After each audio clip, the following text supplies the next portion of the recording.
ਵਾਹਿਗੁਰੂ ਜੀ। ਗੁਰੂ ਨਾਨਕ ਪਗ ਪੰਕਜ ਬੰਦਨ, ਪਗ ਪੰਕਜ ਬੰਦਨ। ਸਿਮਰੋ ਅੰਗਦ ਦੁਖ ਨਿਕੰਦਨ।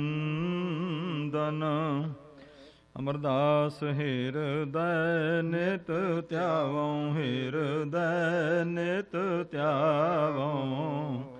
ਸ੍ਰੀ ਗੁਰੂ ਰਾਮਦਾਸ ਗੁਣ ਗਾਵਉ। ਗੁਰੂ ਅਰਜਨ ਬਿਗਨਨ ਕੇ ਨਾਸਕ, ਬਿਗਨਨ ਕੇ ਨਾਸਕ। ਹਰ ਗੋਬਿੰਦ ਸੁਭ ਮਤ ਪ੍ਰਕਾਸਕ। ਸ੍ਰੀ ਹਰਿ ਰਾਏ ਨਮੋ ਕਰ ਜੋਰੀ, ਨਮੋ ਕਰ ਜੋਰੀ।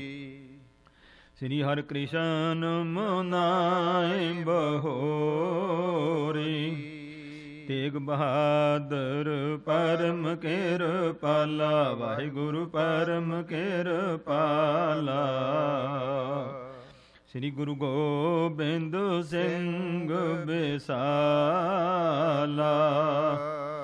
ਤਰੋਂ ਤਰਾ ਪਰ ਪੁਨ ਪੁਨ ਸੀਸਾ, ਵਾਹਿਗੁਰੂ ਪੁਨ ਪੁਨ ਸੀਸਾ।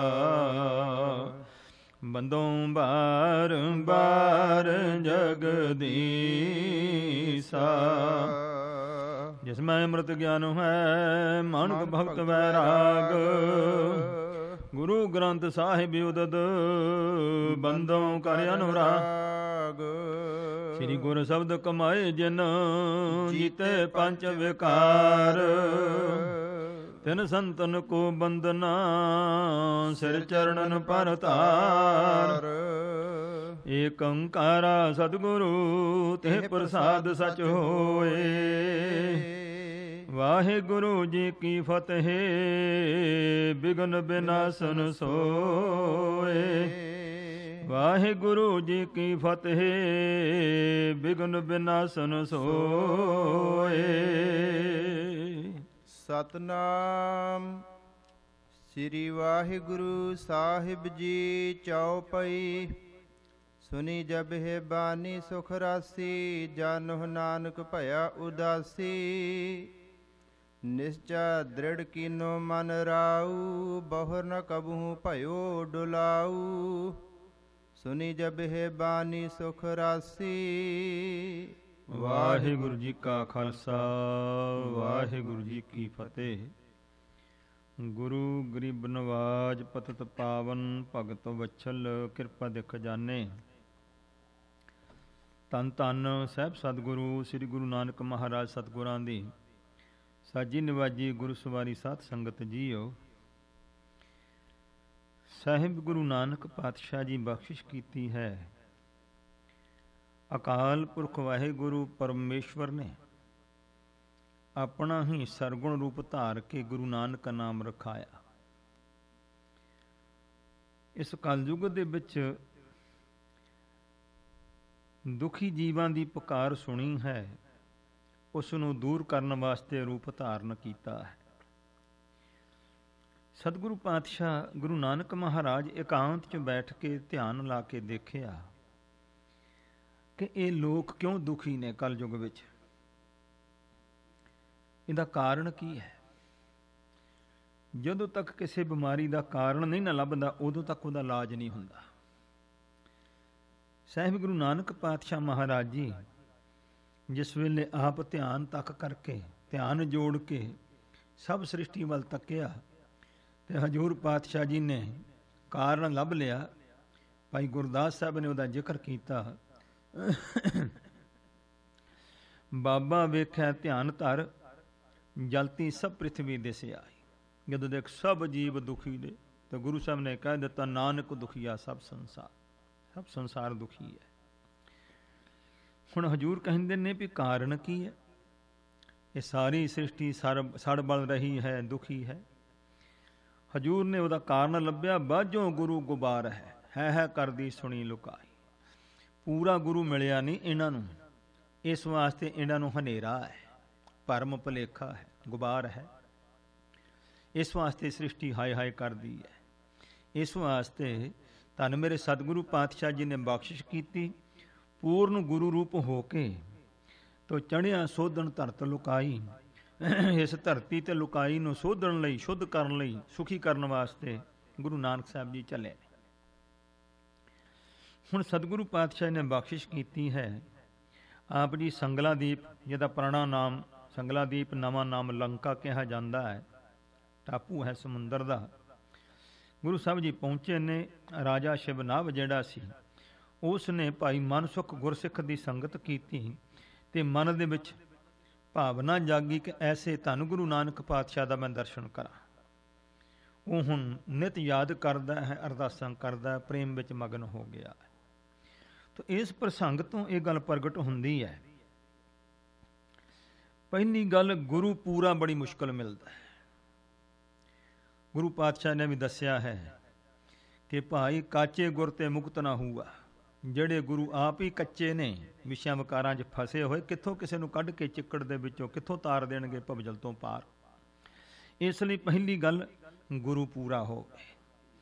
ਜਿੱਥੇ ਗੁਰੂ ਪੂਰਾ ਹੈ ਉੱਥੇ ਸਿੱਖ ਵੀ ਜਿਹੜਾ ਉਹ ਵੀ ਦ੍ਰਿੜ ਭਰੋਸਾ ਵਾਲਾ ਹੋਣਾ ਚਾਹੀਦਾ ਹੈ। ਤੋ ਇਸ ਰਾਜੇ ਸ਼ਿਵਨਾਭ ਨੇ ਜਿੱਥੇ ਪੂਰੀ ਦ੍ਰਿੜਤਾ ਪ੍ਰੇਮ ਭਾਵਨਾ ਦੇ ਨਾਲ ਗੁਰੂ ਸਾਹਿਬ ਨੂੰ ਯਾਦ ਕੀਤਾ ਅਤੇ ਉਸ ਪ੍ਰੇਮ ਦੀ ਤਾਰ ਦੇ ਖਿੱਚੇ ਗੁਰੂ ਨਾਨਕ ਸਾਹਿਬ ਜੀ ਗਏ ਨੇ। ਗੁਰੂ ਪਾਤਸ਼ਾਹ ਜੀ ਨੇ ਆਪਣੀ ਪੂਰਨਤਾ ਦਾ ਪ੍ਰਗਟਾਵਾ ਕਰਦਿਆਂ ਇਸ ਰਾਜੇ ਦੇ ਸੁੱਕੇ ਬਾਗ 'ਚ ਚਰਨ ਪਾ ਕੇ ਉਹ ਸਾਰਾ ਹਰਿਆ ਭਰਿਆ ਕਰ ਦਿੱਤਾ ਹੈ। ਮਾਲੀ ਨੇ ਦਰਸ਼ਨ ਕੀਤਾ, ਨਮਸਕਾਰ ਕੀਤੀ ਹੈ, ਜਾ ਕੇ ਦੱਸਿਆ ਗੁਰੂ ਨਾਨਕ ਸਾਹਿਬ ਆ ਗਏ ਨੇ, ਬਾਗ ਹਰਾ ਹੋ ਗਿਆ। ਦਰਸ਼ਨ ਦੇਖ ਕੇ ਮੇਰਾ ਮਨ ਸ਼ਾਂਤ ਹੋਇਆ। ਰਾਜੇ ਨੇ ਦਰਸ਼ਨ ਕੀਤਾ, ਬੜਾ ਆਨੰਦ ਹੋਇਆ। ਵਜ਼ੀਰ ਦੇ ਹੱਥ ਪ੍ਰਸ਼ਾਦਾ ਆਦਿਕ ਭੇਜਿਆ, ਪਰਖਾਂ ਸ਼ੁਰੂ ਕਰ ਦਿੱਤੀਆਂ ਵੀ ਮੈਂ ਕਿਤੇ, ਕਿਉਂਕਿ ਅਖੀਰ ਤੇ ਜ਼ਿਕਰ ਆਇਆ ਵੀ ਕਿਤੇ ਗੋਰਖ ਤਾਂ ਨਹੀਂ, ਕਿਉਂਕਿ ਗੋਰਖਨਾਥ ਰਿੱਧੀਆਂ ਸਿੱਧੀਆਂ ਵਾਲਾ ਵੀ ਉਸ ਵੇਲੇ ਸ੍ਰਿਸ਼ਟੀ 'ਚ ਵਿਚਰ ਰਿਹਾ ਸੀ। ਗੁਰੂ ਨਾਨਕ ਨਾਲ ਵੀ ਚਰਚਾ ਹੋਈ। ਉਹਨੂੰ ਇਹ ਸੀ ਕਿਤੇ ਗੁਰੂ ਨਾਨਕ ਦੇ ਭੁਲੇਖੇ ਕਿਤੇ ਗੋਰਖਨਾਥ ਦਾ ਮੈਂ ਚੇਲਾ ਨਾ ਬਣ ਜਾਵਾਂ। ਇਸ ਲਈ ਤੋਂ ਉਸ ਨੇ ਵੀ, ਸਿੱਖ ਨੇ ਗੁਰੂ ਦੀ ਪਰਖ ਕੀਤੀ ਤੇ ਗੁਰੂ ਨੇ ਸਿੱਖ ਦੀ ਪਰਖ ਕੀਤੀ ਹੈ ਕਰੜੀ।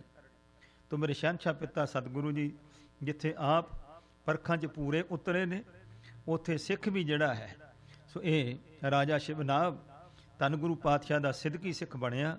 ਮੇਰੇ ਸਤਿਗੁਰੂ ਪਾਤਸ਼ਾਹ ਜੀ ਨੇ ਇਸ ਨੂੰ ਗੁਰਬਾਣੀ ਦਾ ਸ਼ਬਦ ਸੁਣਾਇਆ। ਜਦੋਂ ਕਿਹਾ ਨਾਨਕ ਭਇਆ ਉਦਾਸੀ, ਨਾਨਕ ਨਾਮ ਸੁਣਿਆ, ਇਸ ਦੀ ਤਸੱਲੀ ਹੋ ਗਈ ਵੀ ਗੁਰੂ ਨਾਨਕ ਸਾਹਿਬ ਜੀ ਹਨ। ਇਉਂ ਮੇਰੇ ਸਤਿਗੁਰੂ ਨਾਨਕ ਪਾਤਸ਼ਾਹ ਜੀ ਦੇ ਪਾਵਨ ਪਵਿੱਤਰ ਬਚਨਾਂ ਨੂੰ ਸੁਣ ਕਰਕੇ ਰਾਜਾ ਸ਼ਿਵਨਾਭ ਜਿਹੜਾ ਹੈ, ਜਿਸ ਤਰ੍ਹਾਂ ਗੁਰੂ ਚਰਨਾਂ ਦਾ ਸ਼ਰਧਾਲੂ ਬਣ ਰਿਹਾ ਹੈ, ਆਓ ਪਿਆਰ ਪੂਰਵਕ ਸਾਹਿਬ ਗੁਰੂ ਨਾਨਕ ਸਾਹਿਬ ਦੇ ਲੜੀਵਾਰ ਇਤਿਹਾਸ ਵਿੱਚ ਪ੍ਰਸੰਗ ਨੂੰ ਸਰਵਣ ਕਰੀਏ। ਗੁਰੂ ਚਰਨਾਂ 'ਚ ਮਨ ਜੋੜਦੇ ਹੋਏ ਮੁਖ ਨੂੰ ਪਵਿੱਤਰ ਕਰੀਏ। ਉਚਾਰਨ ਕਰੀਏ ਸਤਨਾਮ ਸ੍ਰੀ ਵਾਹਿਗੁਰੂ ਜੀ। ਚਉਪਈ ਸੁਨੀ ਜਬਹਿ ਬਾਣੀ ਸੁਖ ਰਾਸੀ। ਜਦੋਂ ਬੜੇ ਸੁੱਖਾਂ ਦੀ ਅਵਧੀ ਖਜ਼ਾਨਾ ਰੂਪ ਗੁਰੂ ਸਾਹਿਬ ਦੀ ਬਾਣੀ, ਤੁਰਕੀ ਬਾਣੀ ਦਾ ਸ਼ਬਦ ਬਚਨ ਸੁਣੇ ਹਨ ਰਾਜੇ ਸ਼ਿਵਨਾਭ ਨੇ। ਜਾਨਹੁ ਨਾਨਕ ਭਇਆ ਉਦਾਸੀ। ਜਾਣ ਲਿਆ ਵੀ ਗੁਰੂ ਸਾਹਿਬ ਨੇ ਕਿਹਾ ਨਾਨਕ ਭਇਆ ਉਦਾਸੀ, ਇਹੋ ਹੀ ਗੁਰੂ ਨਾਨਕ ਸਾਹਿਬ ਜੀ ਹਨ। ਇਉਂ ਮਨ ਵਿੱਚ ਨਿਸ਼ਚਾ ਕਰ ਲਿਆ ਹੈ। ਨਿਸ਼ਚਾ ਦ੍ਰਿੜ ਕੀਨੋ ਮਨ ਰਾਊ। ਤੋ ਰਾਜੇ ਨੇ ਮਨ ਵਿੱਚ ਪੱਕਾ ਭਰੋਸਾ ਕਰ ਲਿਆ ਹੈ। ਬਹੁਰ ਨ ਕਬਹੂ ਭਇਓ ਡੁਲਾਊ। ਤੇ ਜਦੋਂ ਇੱਕ ਵਾਰ ਵਿਸ਼ਵਾਸ ਹੁਣ ਕਰ ਲਿਆ ਨਾ, ਮੁੜ ਕੇ ਸਾਹਿਬ ਗੁਰੂ ਨਾਨਕ ਤੋਂ ਕਦੇ ਵੀ ਇਸ ਦਾ ਮਨ ਫਿਰ ਡੋਲਿਆ ਨਹੀਂ। ਕਿਉਂਕਿ ਜੀਵਨ ਵਿੱਚ ਉਤਰਾ ਚੜਾ ਦੁੱਖ ਸੁੱਖ ਆਉਂਦੇ ਨੇ। ਬਹੁਤ ਵਾਰ ਐਸਾ ਹੁੰਦਾ ਹੈ, ਸੁੱਖ ਵੇਲੇ ਤੇ ਗੁਰੂ ਦਾ ਸ਼ੁਕਰ ਕਰ ਲਈਦਾ ਹੈ, ਜਦੋਂ ਦੁੱਖ ਬਣਦਾ ਤੇ ਕਈ ਵਾਰ ਗੁਰੂ ਤੋਂ ਵੀ ਮਨ ਡੋਲ ਜਾਂਦਾ ਸਾਡਾ। ਪਰ ਕਹਿੰਦੇ ਇਸ ਨੇ ਕਦੇ ਮਨ ਡੁਲਾਇਆ ਨਹੀਂ ਹੈ। ਪ੍ਰੇਮ ਵਿਖੇ ਭੀ ਗਦ ਗਦ ਬਾਣੀ। ਸਾਹਿਬ ਗੁਰੂ ਨਾਨਕ ਸਾਹਿਬ ਦੇ ਪ੍ਰੇਮ ਵਿੱਚ ਇਹਦੀ ਬਾਣੀ ਗਦ-ਗਦ ਹੋ ਗਈ, ਭਾਵ ਗਲਾ ਰੁਕ ਗਿਆ ਇਸ ਦਾ। ਭਨਤ ਬਿਨੈ ਉਸਤਤ ਪਦ ਸਾਨੀ। ਤਾਂ ਬੜੇ ਸੁੰਦਰ ਸੋਹਣੇ ਸ਼ਬਦਾਂ ਦੇ ਵਿੱਚ ਗੁਰੂ ਸਾਹਿਬ ਦੀ ਉਸਤਤੀ ਕੀਤੀ ਇਸਨੇ। ਜਨਮ ਧਨ ਵਡ ਭਾਗ ਹਮਾਰਾ। ਕਹਿੰਦਾ ਮਹਾਰਾਜ ਸਾਡਾ ਜਨਮ ਸਫਲ ਹੋ ਗਿਆ, ਅੱਜ ਧੰਨ ਮੇਰੇ ਵੱਡੇ ਭਾਗ ਜਾਗੇ ਹਨ। ਜਾਂ ਤੇ ਦਰਸ਼ਨ ਭਇਓ ਤੁਮਾਰਾ। ਜਿਸ ਕਰਕੇ ਮਹਾਰਾਜ ਜੀ ਤੁਹਾਡਾ ਦਰਸ਼ਨ ਮੈਨੂੰ ਹੋਇਆ ਹੈ ਜੀ। ਮਨ ਮੇਰੇ ਕੀ ਜਾਣੋ ਸੁਆਮੀ। ਇਹ ਮੇਰੇ ਸੁਆਮੀ ਸਤਿਗੁਰੂ ਜੀ, ਤੁਸੀਂ ਜੋ ਵੀ ਮੇਰੇ ਮਨ ਦੀ ਹਾਲਤ ਹੈ ਸਭ ਜਾਣਦੇ ਹੋ। ਬਨੇ ਨ ਕਹਿਬੋ ਅੰਤਰਜਾਮੀ। ਤੁਸੀਂ ਅੰਤਰਜਾਮੀ ਜਾਣੀ ਜਾਣ ਹੋ। ਕਹਿਣਾ ਨਹੀਂ ਬਣਦਾ ਹੈ, ਤੁਹਾਡੇ ਕੋਲ ਦੱਸਣਾ ਨਹੀਂ ਬਣਦਾ, ਤੁਸੀਂ ਆਪ ਹੀ ਜਾਣਦੇ ਹੋ ਮੇਰੇ ਮਨ ਦੀ ਹਾਲਤ ਨੂੰ। ਆਸਨਾ ਮਨੀਖਾ ਤੁਮੇ ਪਛਾਨੋ। ਤੋ ਮਹਾਰਾਜ ਮੇਰੇ ਵਿੱਚ ਕਮੀ ਹੈ। ਜਨ ਊਰਾ ਤੂੰ ਪੂਰਾ, ਮੇਰੇ ਸਤਿਗੁਰੂ ਤੁਸੀਂ ਪੂਰਨ ਹੋ, ਅਸੀਂ ਸੇਵਕ ਹਮੇਸ਼ਾ ਹੀ ਅਧੂਰੇ ਹੀ ਹੁੰਦੇ ਆ। ਇਸ ਵਾਸਤੇ ਮਹਾਰਾਜ ਮੇਰੀ ਇਹੋ ਜਿਹੀ ਸਿਆਣੀ ਬੁੱਧ ਨਹੀਂ ਹੈ ਕਿ ਮੈਂ ਤੁਹਾਨੂੰ ਪਛਾਣ ਸਕਦਾ। ਬਿਨੈ ਰਸਨਾ ਸਖਤ ਨਾ ਅਨੁਤ ਹੈ ਬਖਾਨੋ। ਤੇ ਮਹਾਰਾਜ ਜਿੱਥੇ ਮੇਰੀ ਅਕਲ ਆਪ ਜੀ ਦੀ ਪਰਖ ਨੂੰ ਨਹੀਂ ਪਛਾਣ ਸਕਦੀ, ਉੱਥੇ ਮੇਰੀ ਰਸਨਾ ਵਿੱਚ ਵੀ ਐਸੀ ਸਮਰੱਥਾ ਨਹੀਂ ਜੋ ਮੈਂ ਤੁਹਾਡੀ ਹੁਣ ਮਹਿਮਾ ਕਰ ਸਕਾਂ। ਕਹਿ ਇਉ ਤੀਨ ਪ੍ਰਦਖਨ ਕੀਨੀ। ਇਹੋ ਬਚਨ ਕਹਿ ਕੇ ਫਿਰ ਗੁਰੂ ਨਾਨਕ ਸਾਹਿਬ ਦੀਆਂ 3 ਪ੍ਰਕਰਮਾਂ ਕੀਤੀਆਂ ਰਾਜੇ ਨੇ। ਚਰਨ ਕਮਲ ਪਰ ਬੰਧਨ ਕੀਨੀ। ਫਿਰ ਗੁਰੂ ਸਾਹਿਬ ਦੇ ਸੁੰਦਰ ਚਰਨ ਕਮਲਾਂ ਤੇ ਗੁਰੂ ਨਾਨਕ ਸਾਹਿਬ ਨੂੰ ਗੁਰੂ ਜਾਣ ਕਰਕੇ ਫਿਰ ਮੱਥਾ ਟੇਕਿਆ ਹੈ। ਸਰਬ ਭਾਂਤ ਮੁਝ ਦਾਸ ਜਾਨੀਜੈ। ਤੇ ਬੇਨਤੀ ਕੀਤੀ ਹੈ ਮਹਾਰਾਜ ਹਰ ਤਰੀਕੇ ਦੇ ਨਾਲ ਮੈਨੂੰ ਆਪਣਾ ਸੇਵਕ ਜਾਣੋ, ਮੈਂ ਤੁਹਾਡੇ ਚਰਨਾਂ ਦਾ ਸੇਵਕ ਹਾਂ। ਚੱਲ ਕਰ ਭਵਨ ਪੁਨੀਤ ਕਰੀਜੈ। ਹੁਣ ਕਿਰਪਾ ਕਰੋ, ਐਡੀਆਂ ਦੂਰਾਂ ਤੋਂ ਚੱਲ ਕੇ ਆਏ ਹੋ, ਹੁਣ ਕਿਰਪਾ ਕਰਕੇ ਮਹਿਲਾਂ ਵਿੱਚ ਚਰਨ ਪਿਆ ਕਰਕੇ ਮੇਰੇ ਘਰ ਨੂੰ ਪਵਿੱਤਰ ਕਰੋ। ਪੂਰਬ ਧਰਮਸਾਲ ਬਨਵਾਵੋ। ਤੇ ਸਤਿਗੁਰੂ ਨੇ ਹੁਕਮ ਕੀਤਾ ਭਾਈ ਇਉਂ ਨਹੀਂ, ਅਸੀਂ ਹੁਣ ਜਾਵਾਂਗੇ, ਤੂੰ ਪਹਿਲੇ ਹੁਣ ਧਰਮਸਾਲ। ਗੁਰੂ ਨਾਨਕ ਸਾਹਿਬ ਜੀ ਦੇ ਸਮੇਂ ਤੇ ਨਾਮ ਸੀ ਧਰਮਸਾਲ, ਨਾਮ ਹੁੰਦਾ ਥਾਂ ਘਰ, ਧਰਮ ਦੀ ਜਗ੍ਹਾ ਬੜਾ। ਪਹਿਲੇ ਨਾਮ ਧਰਮਸਾਲ ਸੀ, ਫਿਰ ਇਸ ਪ੍ਰਕਾਰ ਸੰਗਤ ਨਾਮ ਪਿਆ ਗੁਰਦੁਆਰਿਆਂ ਦਾ। ਉਸ ਤੋਂ ਬਾਅਦ ਫਿਰ ਗੁਰੂ ਘਰ ਤੇ ਗੁਰਦੁਆਰੇ ਨਾਮ ਬਾਅਦ ਵਿੱਚ ਆਇਆ।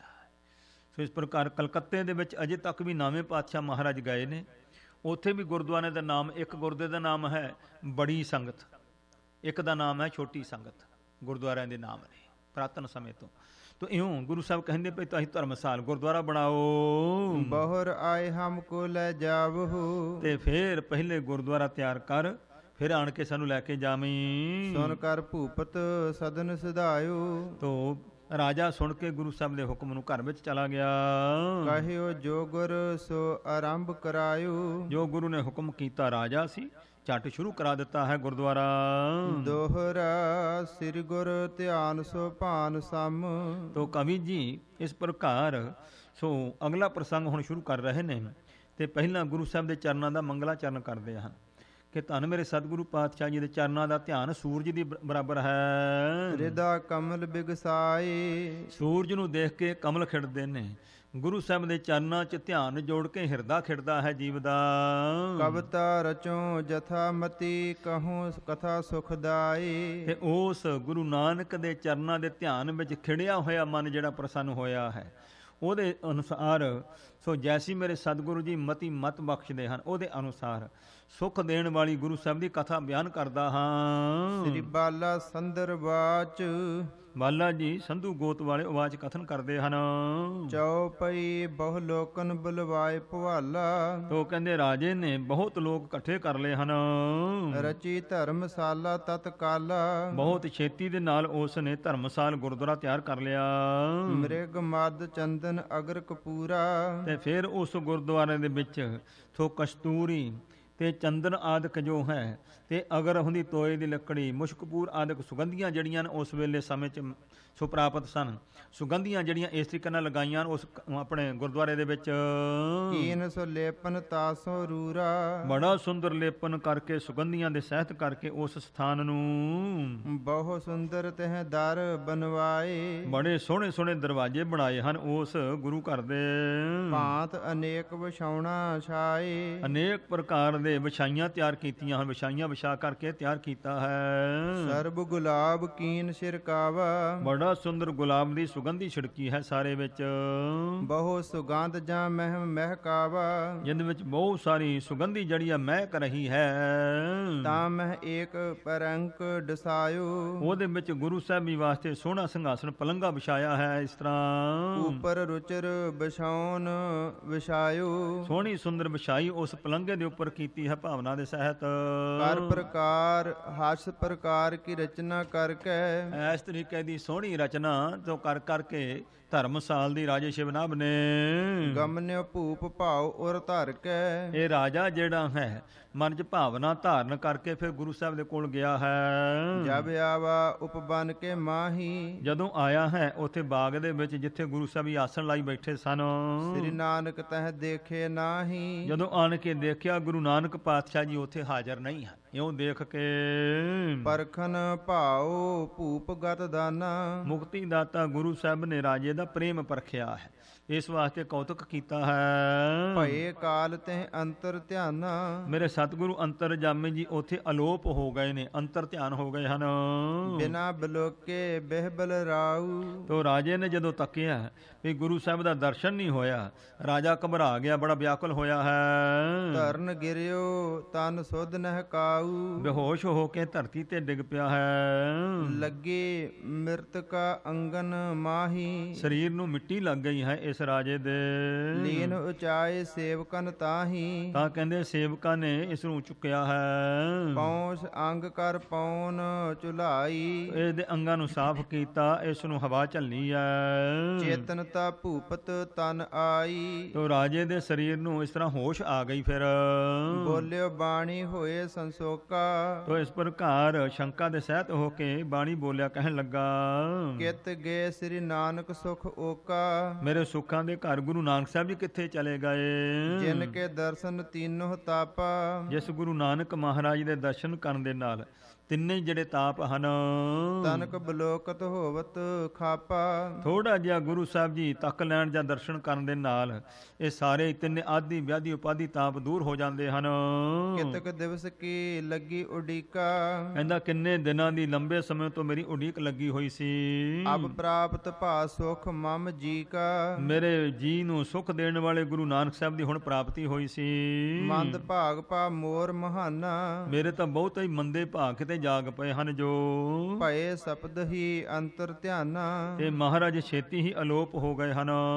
ਅਸ ਕਹਿ ਕਾਨਨ ਕੀ ਦਿਸ ਦੌਰਾ, ਇਉਂ ਕਹਿ ਕੇ ਜੰਗਲ ਵੱਲ ਨੂੰ ਦੌੜ ਤੁਰਿਆ ਹੈ ਰਾਜਾ। ਪ੍ਰੇਮ ਪ੍ਰਬਲ ਨੇ ਕੀਨੋ ਬੌਰਾ, ਮੇਰੇ ਸਤਿਗੁਰੂ ਜੀ ਦੇ ਮਹਾਨ ਪਿਆਰ ਦੇ ਵਿੱਚ ਮਨ ਭਿੱਜਾ ਹੋਣ ਕਰਕੇ ਸੋ ਇਸ ਪਰ ਦੀਵਾਨਾ ਮਸਤਾਨਾ ਹੋ ਗਿਆ ਗੁਰੂ ਦੇ ਪਿਆਰ ਵਿੱਚ। ਆਰਤ ਹੋਏ ਪੁਕਾਰਤ ਭਾਰੀ, ਬੜਾ ਦੁਖੀ ਹੋ ਕਰਕੇ ਪੁਕਾਰਾਂ ਕਰਦਾ ਹੈ। ਪ੍ਰਾਨ ਨਾਥ ਮਿਲਿਏ ਇੱਕ ਬਾਰੀ, ਇਹ ਮੇਰੇ ਪ੍ਰਾਣਾਂ ਦੇ ਸੁਆਮੀ ਸਤਿਗੁਰੂ ਨਾਨਕ ਸਾਹਿਬ ਜੀ ਇੱਕ ਵਾਰ ਮੈਨੂੰ ਦਰਸ਼ਨ ਜ਼ਰੂਰ ਦਿਓ। ਦੌਰ ਦੌਰ ਸੁਧ ਹੇਤ ਮੁਕੰਦਾ, ਤੋ ਮੁਕਤੀ ਦਾਤਾ ਜੀ ਨੂੰ ਪ੍ਰਾਪਤ ਕਰਨ ਲਈ ਦਰਸ਼ਨ ਕਰਨ ਵਾਸਤੇ ਜੰਗਲ ਵਿੱਚ ਭੱਜ ਭੱਜ ਕੇ ਲੱਭਦਾ ਹੈ। ਬੂਜਤ ਬਿਟਪ ਬਿਹੰਗਨ ਬਿਰੰਦਾ, ਤੋ ਇਸ ਪ੍ਰਕਾਰ ਦਰਖਤਾਂ ਨੂੰ, ਇਸ ਪ੍ਰਕਾਰ ਪੰਛੀਆਂ ਨੂੰ, ਪਸ਼ੂਆਂ ਨੂੰ, ਹਰੇਕ ਨੂੰ ਪੁੱਛਦਾ ਗੁਰੂ ਨਾਨਕ ਸਾਹਿਬ ਜੀ ਦਾ ਪਤਾ। ਗਿਰਵਰ ਸਰਵਰ ਹੋਵੇ ਕਰ ਤੀਰਾ, ਕਦੇ ਸਮੁੰਦਰ ਦੇ ਕਿਨਾਰੇ ਜਾ ਕੇ ਪੁੱਛਦਾ, ਕਦੇ ਪਹਾੜ ਦੇ ਕੋਲ ਜਾ ਕੇ ਖੜੋ ਕੇ ਪੁੱਛਦਾ ਹੈ। ਤੁਮ ਦੇਖਿਓ ਕਿਤ ਗੁਨੀ ਗਹੀਰਾ, ਮੇਰੇ ਗੁਣਾਂ ਦੇ ਖਜ਼ਾਨੇ ਧੰਨ ਗੁਰੂ ਨਾਨਕ ਸਾਹਿਬ ਜੀ ਦਾ ਕਿਸੇ ਦਰਸ਼ਨ ਕੀਤਾ ਹੈ ਤਾਂ ਦੱਸੋ। ਬਿਲਕੁਲ ਬਚਨ ਬੋਲਤ ਬਨ ਮਾਹੀ, ਜੰਗਲ ਦੇ ਵਿੱਚੋਂ ਵਿਆਕੁਲ ਹੋਇਆ ਸੋ ਬਚਨ ਬੋਲ ਰਿਹਾ ਹੈ। ਕਿਹ ਅਸਥਾਨ ਬਲੋਕੇ ਨਾਹੀ, ਜਦੋਂ ਕਿਤੇ ਵੀ ਧੰਨ ਗੁਰੂ ਨਾਨਕ ਮਹਾਰਾਜ ਜੀ ਦਾ ਦਰਸ਼ਨ ਨਹੀਂ ਹੋਇਆ ਤਾਂ ਸਵੇਦ ਅੰਗ ਪੁਨ ਲੋਚਨ ਨੀਰਾ, ਤਾਂ ਕਹਿੰਦੇ ਉਸ ਵੇਲੇ ਸੋ ਇਸ ਦੇ ਨੇਤਰਾਂ ਦੇ ਵਿੱਚ ਹੰਝੂ ਨੇ, ਸਰੀਰ ਪਸੀਨੋ ਪਸੀਨੋ ਹੋ ਗਿਆ ਹੈ। ਸਰਬ ਭੀਗ ਗਏ ਚੀਰ ਸਰੀਰਾ, ਸਾਰੇ ਸਰੀਰ ਦੇ ਬਸਤਰ ਮੁੜ ਕੇ ਨਾਲ ਭਿੱਜ ਗਏ ਇਸ ਦੇ। ਗਿਰਿਓ ਧਰਨ ਪਰ ਹੋਵੇ ਮੁਰਛਾਈ, ਤੋ ਇਸ ਪ੍ਰਕਾਰ ਮੂਰਛਤ ਹੋ ਕਰਕੇ ਇਸ ਤਰ੍ਹਾਂ ਧਰਤੀ ਤੇ ਫਿਰ ਡਿੱਗਿਆ ਹੈ। ਤਬ ਪ੍ਰਗਟੇ ਸ੍ਰੀ ਗੁਰ ਜਗ ਸਾਈ, ਧੰਨ ਗੁਰੂ ਨਾਨਕ ਸਾਹਿਬ ਜਗਤ ਸੁਆਮੀ ਜੀ ਉਸ ਵੇਲੇ ਪ੍ਰਗਟ ਹੋਏ ਹਨ। ਮੰਦ ਮੰਦ ਕਰ ਪਵਨ ਚੁਲਾਵਾ, ਹੌਲੀ ਹੌਲੀ ਇਸ ਨੂੰ ਹਵਾ ਝੱਲੀ ਹੈ। ਪੌਂਸ ਬਦਨ ਕੋ ਨੀਰ ਚੁਵਾਵਾ, ਇਸ ਦਾ ਮੁਖ ਪੂੰਝ ਕਰਕੇ ਜਲ ਪਾਇਆ ਮੁਖ ਵਿੱਚ। ਪੀ ਤਨ ਕੀ ਸੁਧ ਪੁਨ ਅਵਨੀਪਾ, ਫਿਰ ਰਾਜੇ ਨੂੰ ਜਿਹੜੀ ਹੋਸ਼ ਆ ਗਈ ਹੈ। ਪ੍ਰੀਤਮ ਦੇਖੇ ਖਰੇ ਸਮੀਪਾ, ਜਦੋਂ ਦੇਖਿਆ ਧੰਨ ਗੁਰੂ ਨਾਨਕ ਮਹਾਰਾਜ ਜੀ ਮੇਰੇ ਕੋਲ ਖੜੇ ਹਨ। ਪਾਇਨ ਪਰਿਓ ਉਤਾਇਲ ਕਰਕੇ, ਬੜੀ ਕਾਹਲੀ ਦੇ ਨਾਲ ਧੰਨ ਸਾਹਿਬ ਗੁਰੂ ਨਾਨਕ ਮਹਾਰਾਜ ਦੇ ਚਰਨੀ ਪੈ ਗਿਆ ਹੈ ਰਾਜਾ ਸ਼ਿਵਨਾਭ। ਉਮਗ ਆਨੰਦ ਰਹਿਓ ਗਰ ਭਰ ਕੇ, ਤੋ ਬੜਾ ਹਿਰਦੇ ਵਿੱਚ ਚਾਅ, ਬੜਾ ਉਤਸ਼ਾਹ ਹੈ, ਗਲਾ ਭਰ ਗਿਆ ਹੈ, ਬੋਲਿਆ ਨਹੀਂ ਜਾਂਦਾ। ਧਰਮਸਾਲ ਮੈਂ ਸਿਰਜੀ ਸੁਆਮੀ, ਤੇ ਫਿਰ ਹੌਸਲੇ ਨਾਲ ਬੇਨਤੀ ਕੀਤੀ, ਮਹਾਰਾਜ ਆਪ ਜੀ ਦੇ ਹੁਕਮ ਅਨੁਸਾਰ ਧਰਮਸਾਲ ਤਿਆਰ ਹੋਈ ਮਹਾਰਾਜ ਜੀ। ਤੁਮ ਕਿਤ ਗਮਨੇ ਅੰਤਰ ਜਾਮੀ, ਮੇਰੇ ਅੰਤਰਜਾਮੀ ਦਾਤਾਰ ਜੀ ਤੁਸੀਂ ਕਿੱਥੇ ਚਲੇ ਗਏ ਸੀ? ਅਬ ਚਲ ਕਰੀਏ ਨਗਰ ਪਵਿੱਤਰਾ, ਚੱਲ ਕੇ ਮਹਾਰਾਜ ਚਰਨ ਪਾਓ, ਨਗਰੀ ਨੂੰ ਪਵਿੱਤਰ ਕਰੋ ਜੀ। ਬੈਸ ਰਾਜੇ ਭਵਨ ਬਚਿਤਰਾ, ਬੜਾ ਸੁੰਦਰ ਮਹਾਰਾਜ ਭਵਨ ਤੁਹਾਡੇ ਲਈ ਤਿਆਰ ਧਰਮਸਾਲ ਕੀਤੀ ਹੈ, ਉਹਦੇ ਵਿੱਚ ਬੈਠ ਕਰਕੇ ਆਪ ਜੀ ਫੱਬੋ ਸਜੋ ਜੀ। ਬਿਨੈ ਸਨੀ ਸਰੋਨਨ ਸੁਨ ਬਾਨੀ, ਕੰਨਾਂ ਦੇ ਵਿੱਚ ਇਹ ਅਧੀਨਗੀ ਵਾਲੀ ਬੇਨਤੀ ਪੂਰਵਕ ਬਾਣੀ ਰਾਜੇ ਦੀ ਸੁਣੀ ਗੁਰੂ ਸਾਹਿਬ ਜੀ ਨੇ। ਨਿਰਪਤ ਸੰਗ ਗਵਨੇ ਗਤ ਦਾਨੀ, ਮੁਕਤੀ ਦਾਤਾ ਸਤਿਗੁਰੂ ਪਾਤਸ਼ਾਹ ਰਾਜੇ ਦੇ ਨਾਲ ਫਿਰ ਗਏ ਹਨ। ਧਰਮਸਾਲ ਮਹਿ ਰੁਚਿਰ ਪਰੰਕਾ, ਸੋਹਣਾ ਸੁੰਦਰ ਪਲੰਗਾ ਧਰਮਸਾਲ ਦੇ ਵਿੱਚ ਡਾਇਆ ਹੋਇਆ ਸੀ। ਤਹ ਬੈਸਾਏ ਬਦਨ ਮਯੰਕਾ, ਤੋ ਮੇਰੇ ਚੰਦਰਮਾ ਸਰੀਖੇ ਮੁਖ ਵਾਲੇ ਗੁਰੂ ਨਾਨਕ ਮਹਾਰਾਜ ਜੀ ਨੂੰ ਉਸ ਸੁੰਦਰ ਪਲੰਗੇ ਤੇ ਜਾ ਕੇ ਬਿਠਾਇਆ ਹੈ। ਸਗਰੇ ਨਗਰ ਬਡਾਏ ਉਸ਼ਾਹ, ਤੋ ਭਾਈ ਸਾਰੇ ਹੀ ਨਗਰੀ ਵਿੱਚ ਬੜਾ ਉਤਸ਼ਾਹ ਵਧਿਆ ਗੁਰੂ ਸਾਹਿਬ ਦੇ ਜਾਣ ਨਾਲ। ਦਰਸ਼ਨ ਹਿਤ ਨਰ ਨਾਰ ਉਮਾਹ, ਤੋ ਜੋ ਵੀ ਸਭ ਸੰਗਤਾਂ ਸੀ, ਇਸਤਰੀਆਂ ਪੁਰਸ਼, ਧੰਨ ਗੁਰੂ ਨਾਨਕ ਸਾਹਿਬ ਦੇ ਦਰਸ਼ਨਾਂ ਉਤਸ਼ਾਹ ਨਾਲ ਆਈਆਂ ਨੇ। ਪਾਇਨ ਨਿਕਟ ਉਪਾਇਨ ਧਰਹੀ, ਤੋ ਸਤਿਗੁਰੂ ਜੀ ਦੇ ਚਰਨਾਂ ਦੇ ਕੋਲ ਸੋ ਇਸ ਪ੍ਰਕਾਰ ਭੇਟਾ ਧਰਦੇ ਨੇ ਹਰ ਕੋਈ। ਹਾਥ ਜੋੜ ਕੇ ਬੰਦਨ ਕਰਹੀ, ਦੋਵੇਂ ਹੱਥ ਜੋੜ ਕਰਕੇ ਨਮਸਕਾਰਾਂ ਕਰਦੇ ਹਨ। ਮੰਜੁਲ ਫੂਲਨ ਅੰਜੁਲ ਡਾਰ ਹੈ, ਬੜੇ ਸੁੰਦਰ ਸੁੰਦਰ ਬੁੱਕ ਭਰ ਭਰ ਕੇ ਉਜਲ ਫੁੱਲਾਂ ਦੇ ਗੁਰੂ ਸਾਹਿਬ ਤੇ ਵਰਖਾ ਕਰਦੇ ਫੁੱਲਾਂ ਦੀ। ਚਰਚੈ ਚੰਦਨ ਧੂਪ ਤੁਖਾਰ ਹੈ, ਧੂਪ ਧੁਖਾਉਂਦੇ ਨੇ, ਚੰਦਨ ਆਦਿਕ ਛਿੜਕਦੇ ਹਨ।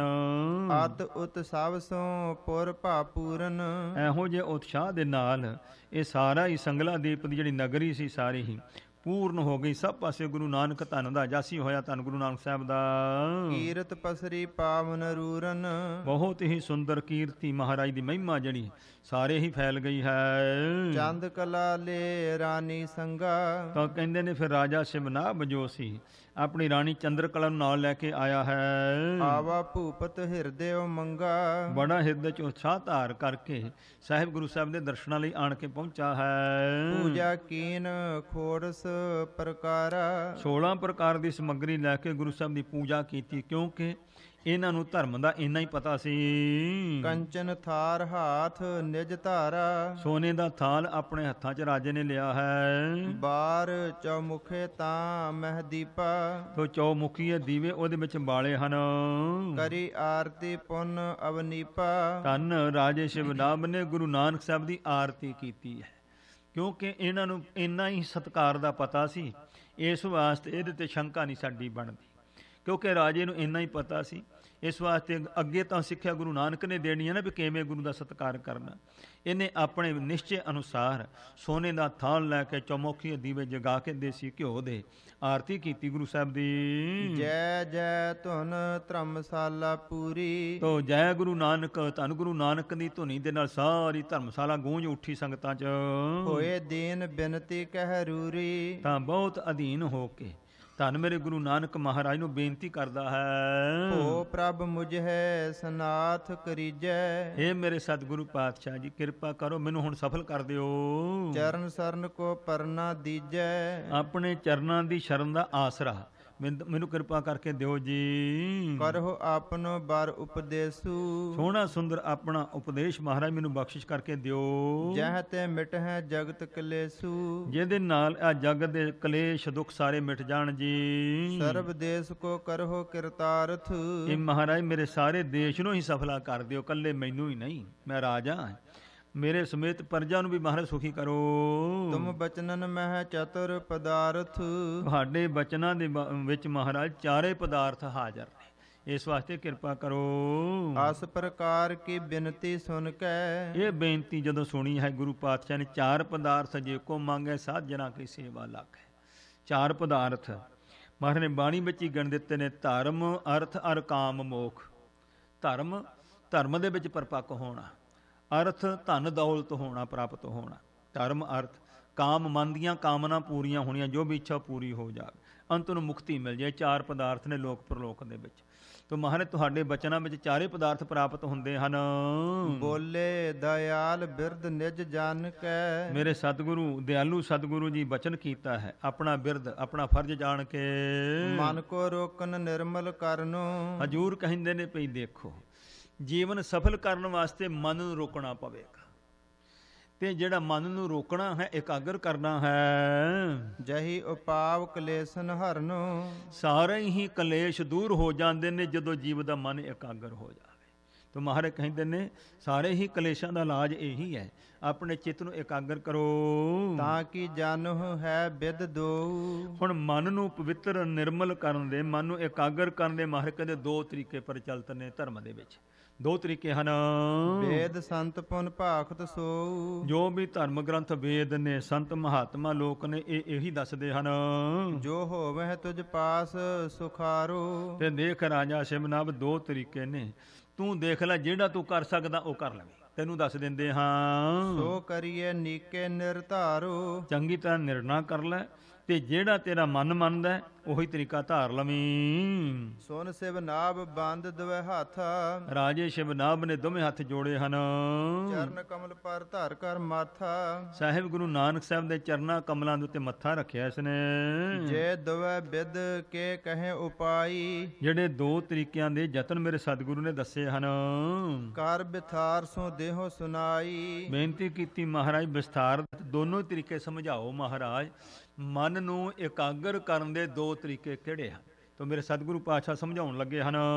ਹੋ ਰਾਜਨ ਦੋ ਦਵੈ ਪ੍ਰਕਾਰਾ। ਮਹਾਰਾਜ ਕਹਿੰਦੇ ਨੇ ਭਾਈ ਦੋਨੋਂ ਹੀ ਤਰੀਕੇ ਜੋ ਹਨ ਸੋ ਉਚਰਤ ਹੋ ਕਰ ਵਿਸਥਾਰਾ। ਮਹਾਰਾਜ ਕਹਿੰਦੇ ਅਸੀਂ ਵਿਸਥਾਰ ਕਰਕੇ ਤੇ ਤੁਹਾਨੂੰ ਸਮਝਾਉਂਦੇ ਹਾਂ, ਪਿਆਰ ਨਾਲ ਸਰਵਣ ਕਰੋ। ਕਸ਼ਟ ਜੋਗ ਇੱਕ ਭਗਤ ਜੋਗ ਸੁਨ। ਸੁਣੋ, ਇੱਕ ਨੂੰ ਕਹੀਦਾ ਕਸ਼ਟ ਜੋਗ, ਇੱਕ ਨੂੰ ਕਹੀਦਾ ਭਗਤ ਜੋਗ। ਆ ਜਿਹੜਾ ਕਸ਼ਟ ਜੋਗ ਜਾਂ ਹਠ ਜੋਗ, ਇੱਧਰ ਪ੍ਰੇਮ ਜੋਗ ਜਾਂ ਭਗਤ ਜੋਗ, ਇਸ ਨੂੰ ਕਹੀਦਾ ਹੈ। ਮੇਰੇ ਸਤਿਗੁਰੂ ਪਾਤਸ਼ਾਹ ਕਹਿੰਦੇ ਦੋ ਤਰੀਕੇ ਹਨ। ਇਨ ਦੋਨੋਂ ਤੇ ਹੋਵੇ ਨਿਰਮਲ ਤਨ। ਇਹਨਾਂ ਦੋਨਾਂ ਦੇ ਨਾਲ ਹੀ ਤਨ ਜਿਹੜਾ ਸਰੀਰ ਹੈ ਨਿਰਮਲ ਪਵਿੱਤਰ ਹੋ ਜਾਂਦਾ ਹੈ। ਪ੍ਰਥਮ ਕਸ਼ਟ ਜੋ ਜੋਗ ਬਖਾਨਾ। ਜਿਹੜਾ ਤੈਨੂੰ ਹਠ ਜੋਗ ਜਾਂ ਕਸ਼ਟ ਜੋਗ ਕਿਹਾ, ਪਹਿਲਾਂ ਇਹਦਾ ਤੂੰ ਸਮਝ ਲੈ। ਅਸ਼ਟ ਅੰਗ ਤਾਂ ਕੇ ਸੁਨ ਕਾਨਾ। ਇਹ ਬੜਾ ਕੰਨ ਦੇ ਕਰਕੇ ਇਹਦੇ ਯੋਗ ਦੇ 8 ਅੰਗ ਨੇ। ਸਾਧ ਸੰਗਤ ਧਿਆਨ ਨਾਲ ਇਹ ਸਰਵਣ ਕਰਨ ਵਾਲਾ ਪ੍ਰਸੰਗ ਹੈ। ਆ ਜਿਹੜਾ ਯੋਗਾ ਅਭਿਆਸ ਹੈ ਉਹਦੀ ਸਾਰੀ ਵਾਰਤਾ ਇਹਦੇ ਵਿੱਚ ਦਰਸਾਈ ਗਈ ਹੈ। ਤੇ ਫਿਰ ਦੂਸਰਾ ਭਗਤ ਯੋਗ ਜੋ ਗੁਰੂ ਨਾਨਕ ਦੇ ਘਰ ਦਾ ਸਾਡਾ ਭਗਤੀ ਯੋਗ ਹੈ, ਦੂਸਰਾ ਫਿਰ ਉਹ ਸਮਝਾਇਆ ਹੈ। ਤੋ ਕਹਿੰਦੇ ਨੇ ਵੀ ਇਹ ਜਿਹੜਾ ਕਸ਼ਟ ਯੋਗ ਜਾਂ ਹਠ ਯੋਗ ਹੈ, ਮਹਾਰਾਜ ਕਹਿੰਦੇ ਇਹਦੇ ਯੋਗ ਦੇ 8 ਅੰਗ ਨੇ। ਉਹ ਸੁਣੋ ਪਿਆਰ ਦੇ ਨਾਲ। ਜਮ ਅਰ ਨੇਮ ਇਕੰਤੰਗ ਦੇਸੂ। ਕਹਿੰਦੇ ਦੇਖੋ, ਇੱਕ ਹੈ ਜਮ, ਦੂਸਰਾ ਹੈ ਨੇਮ, ਤੀਸਰਾ ਹੈ ਇਕਾਂਤ ਦੇਸ। ਆਸਨ ਪ੍ਰਣਾਮੈ ਸੰਦੇਸੂ। ਤੋ ਇੱਕ ਹੈ ਆਸਨ, ਦੂਸਰਾ ਹੈ ਪ੍ਰਾਣਾਯਾਮ। ਸੋ ਇਸ ਪ੍ਰਕਾਰ ਇਹ ਸਮਝ ਲੈ। ਧਿਆਨ ਧਾਰਨਾ ਅਸ਼ਟ ਸਮਾਧ। ਤੋ ਕਹਿੰਦੇ ਧਾਰਨਾ ਹੈ ਤੇ ਧਿਆਨ ਹੈ ਤੇ ਸਮਾਧੀ, ਇਹ 8 ਅੰਗ ਨੇ ਇਹ ਹਠ ਯੋਗ ਦੇ। ਤੋ ਇਹ 8 ਅੰਗ ਸਮਝੋ। ਪਾਏ ਪਰਮ ਪਦ ਇਨ ਕੋ ਸਾਧ।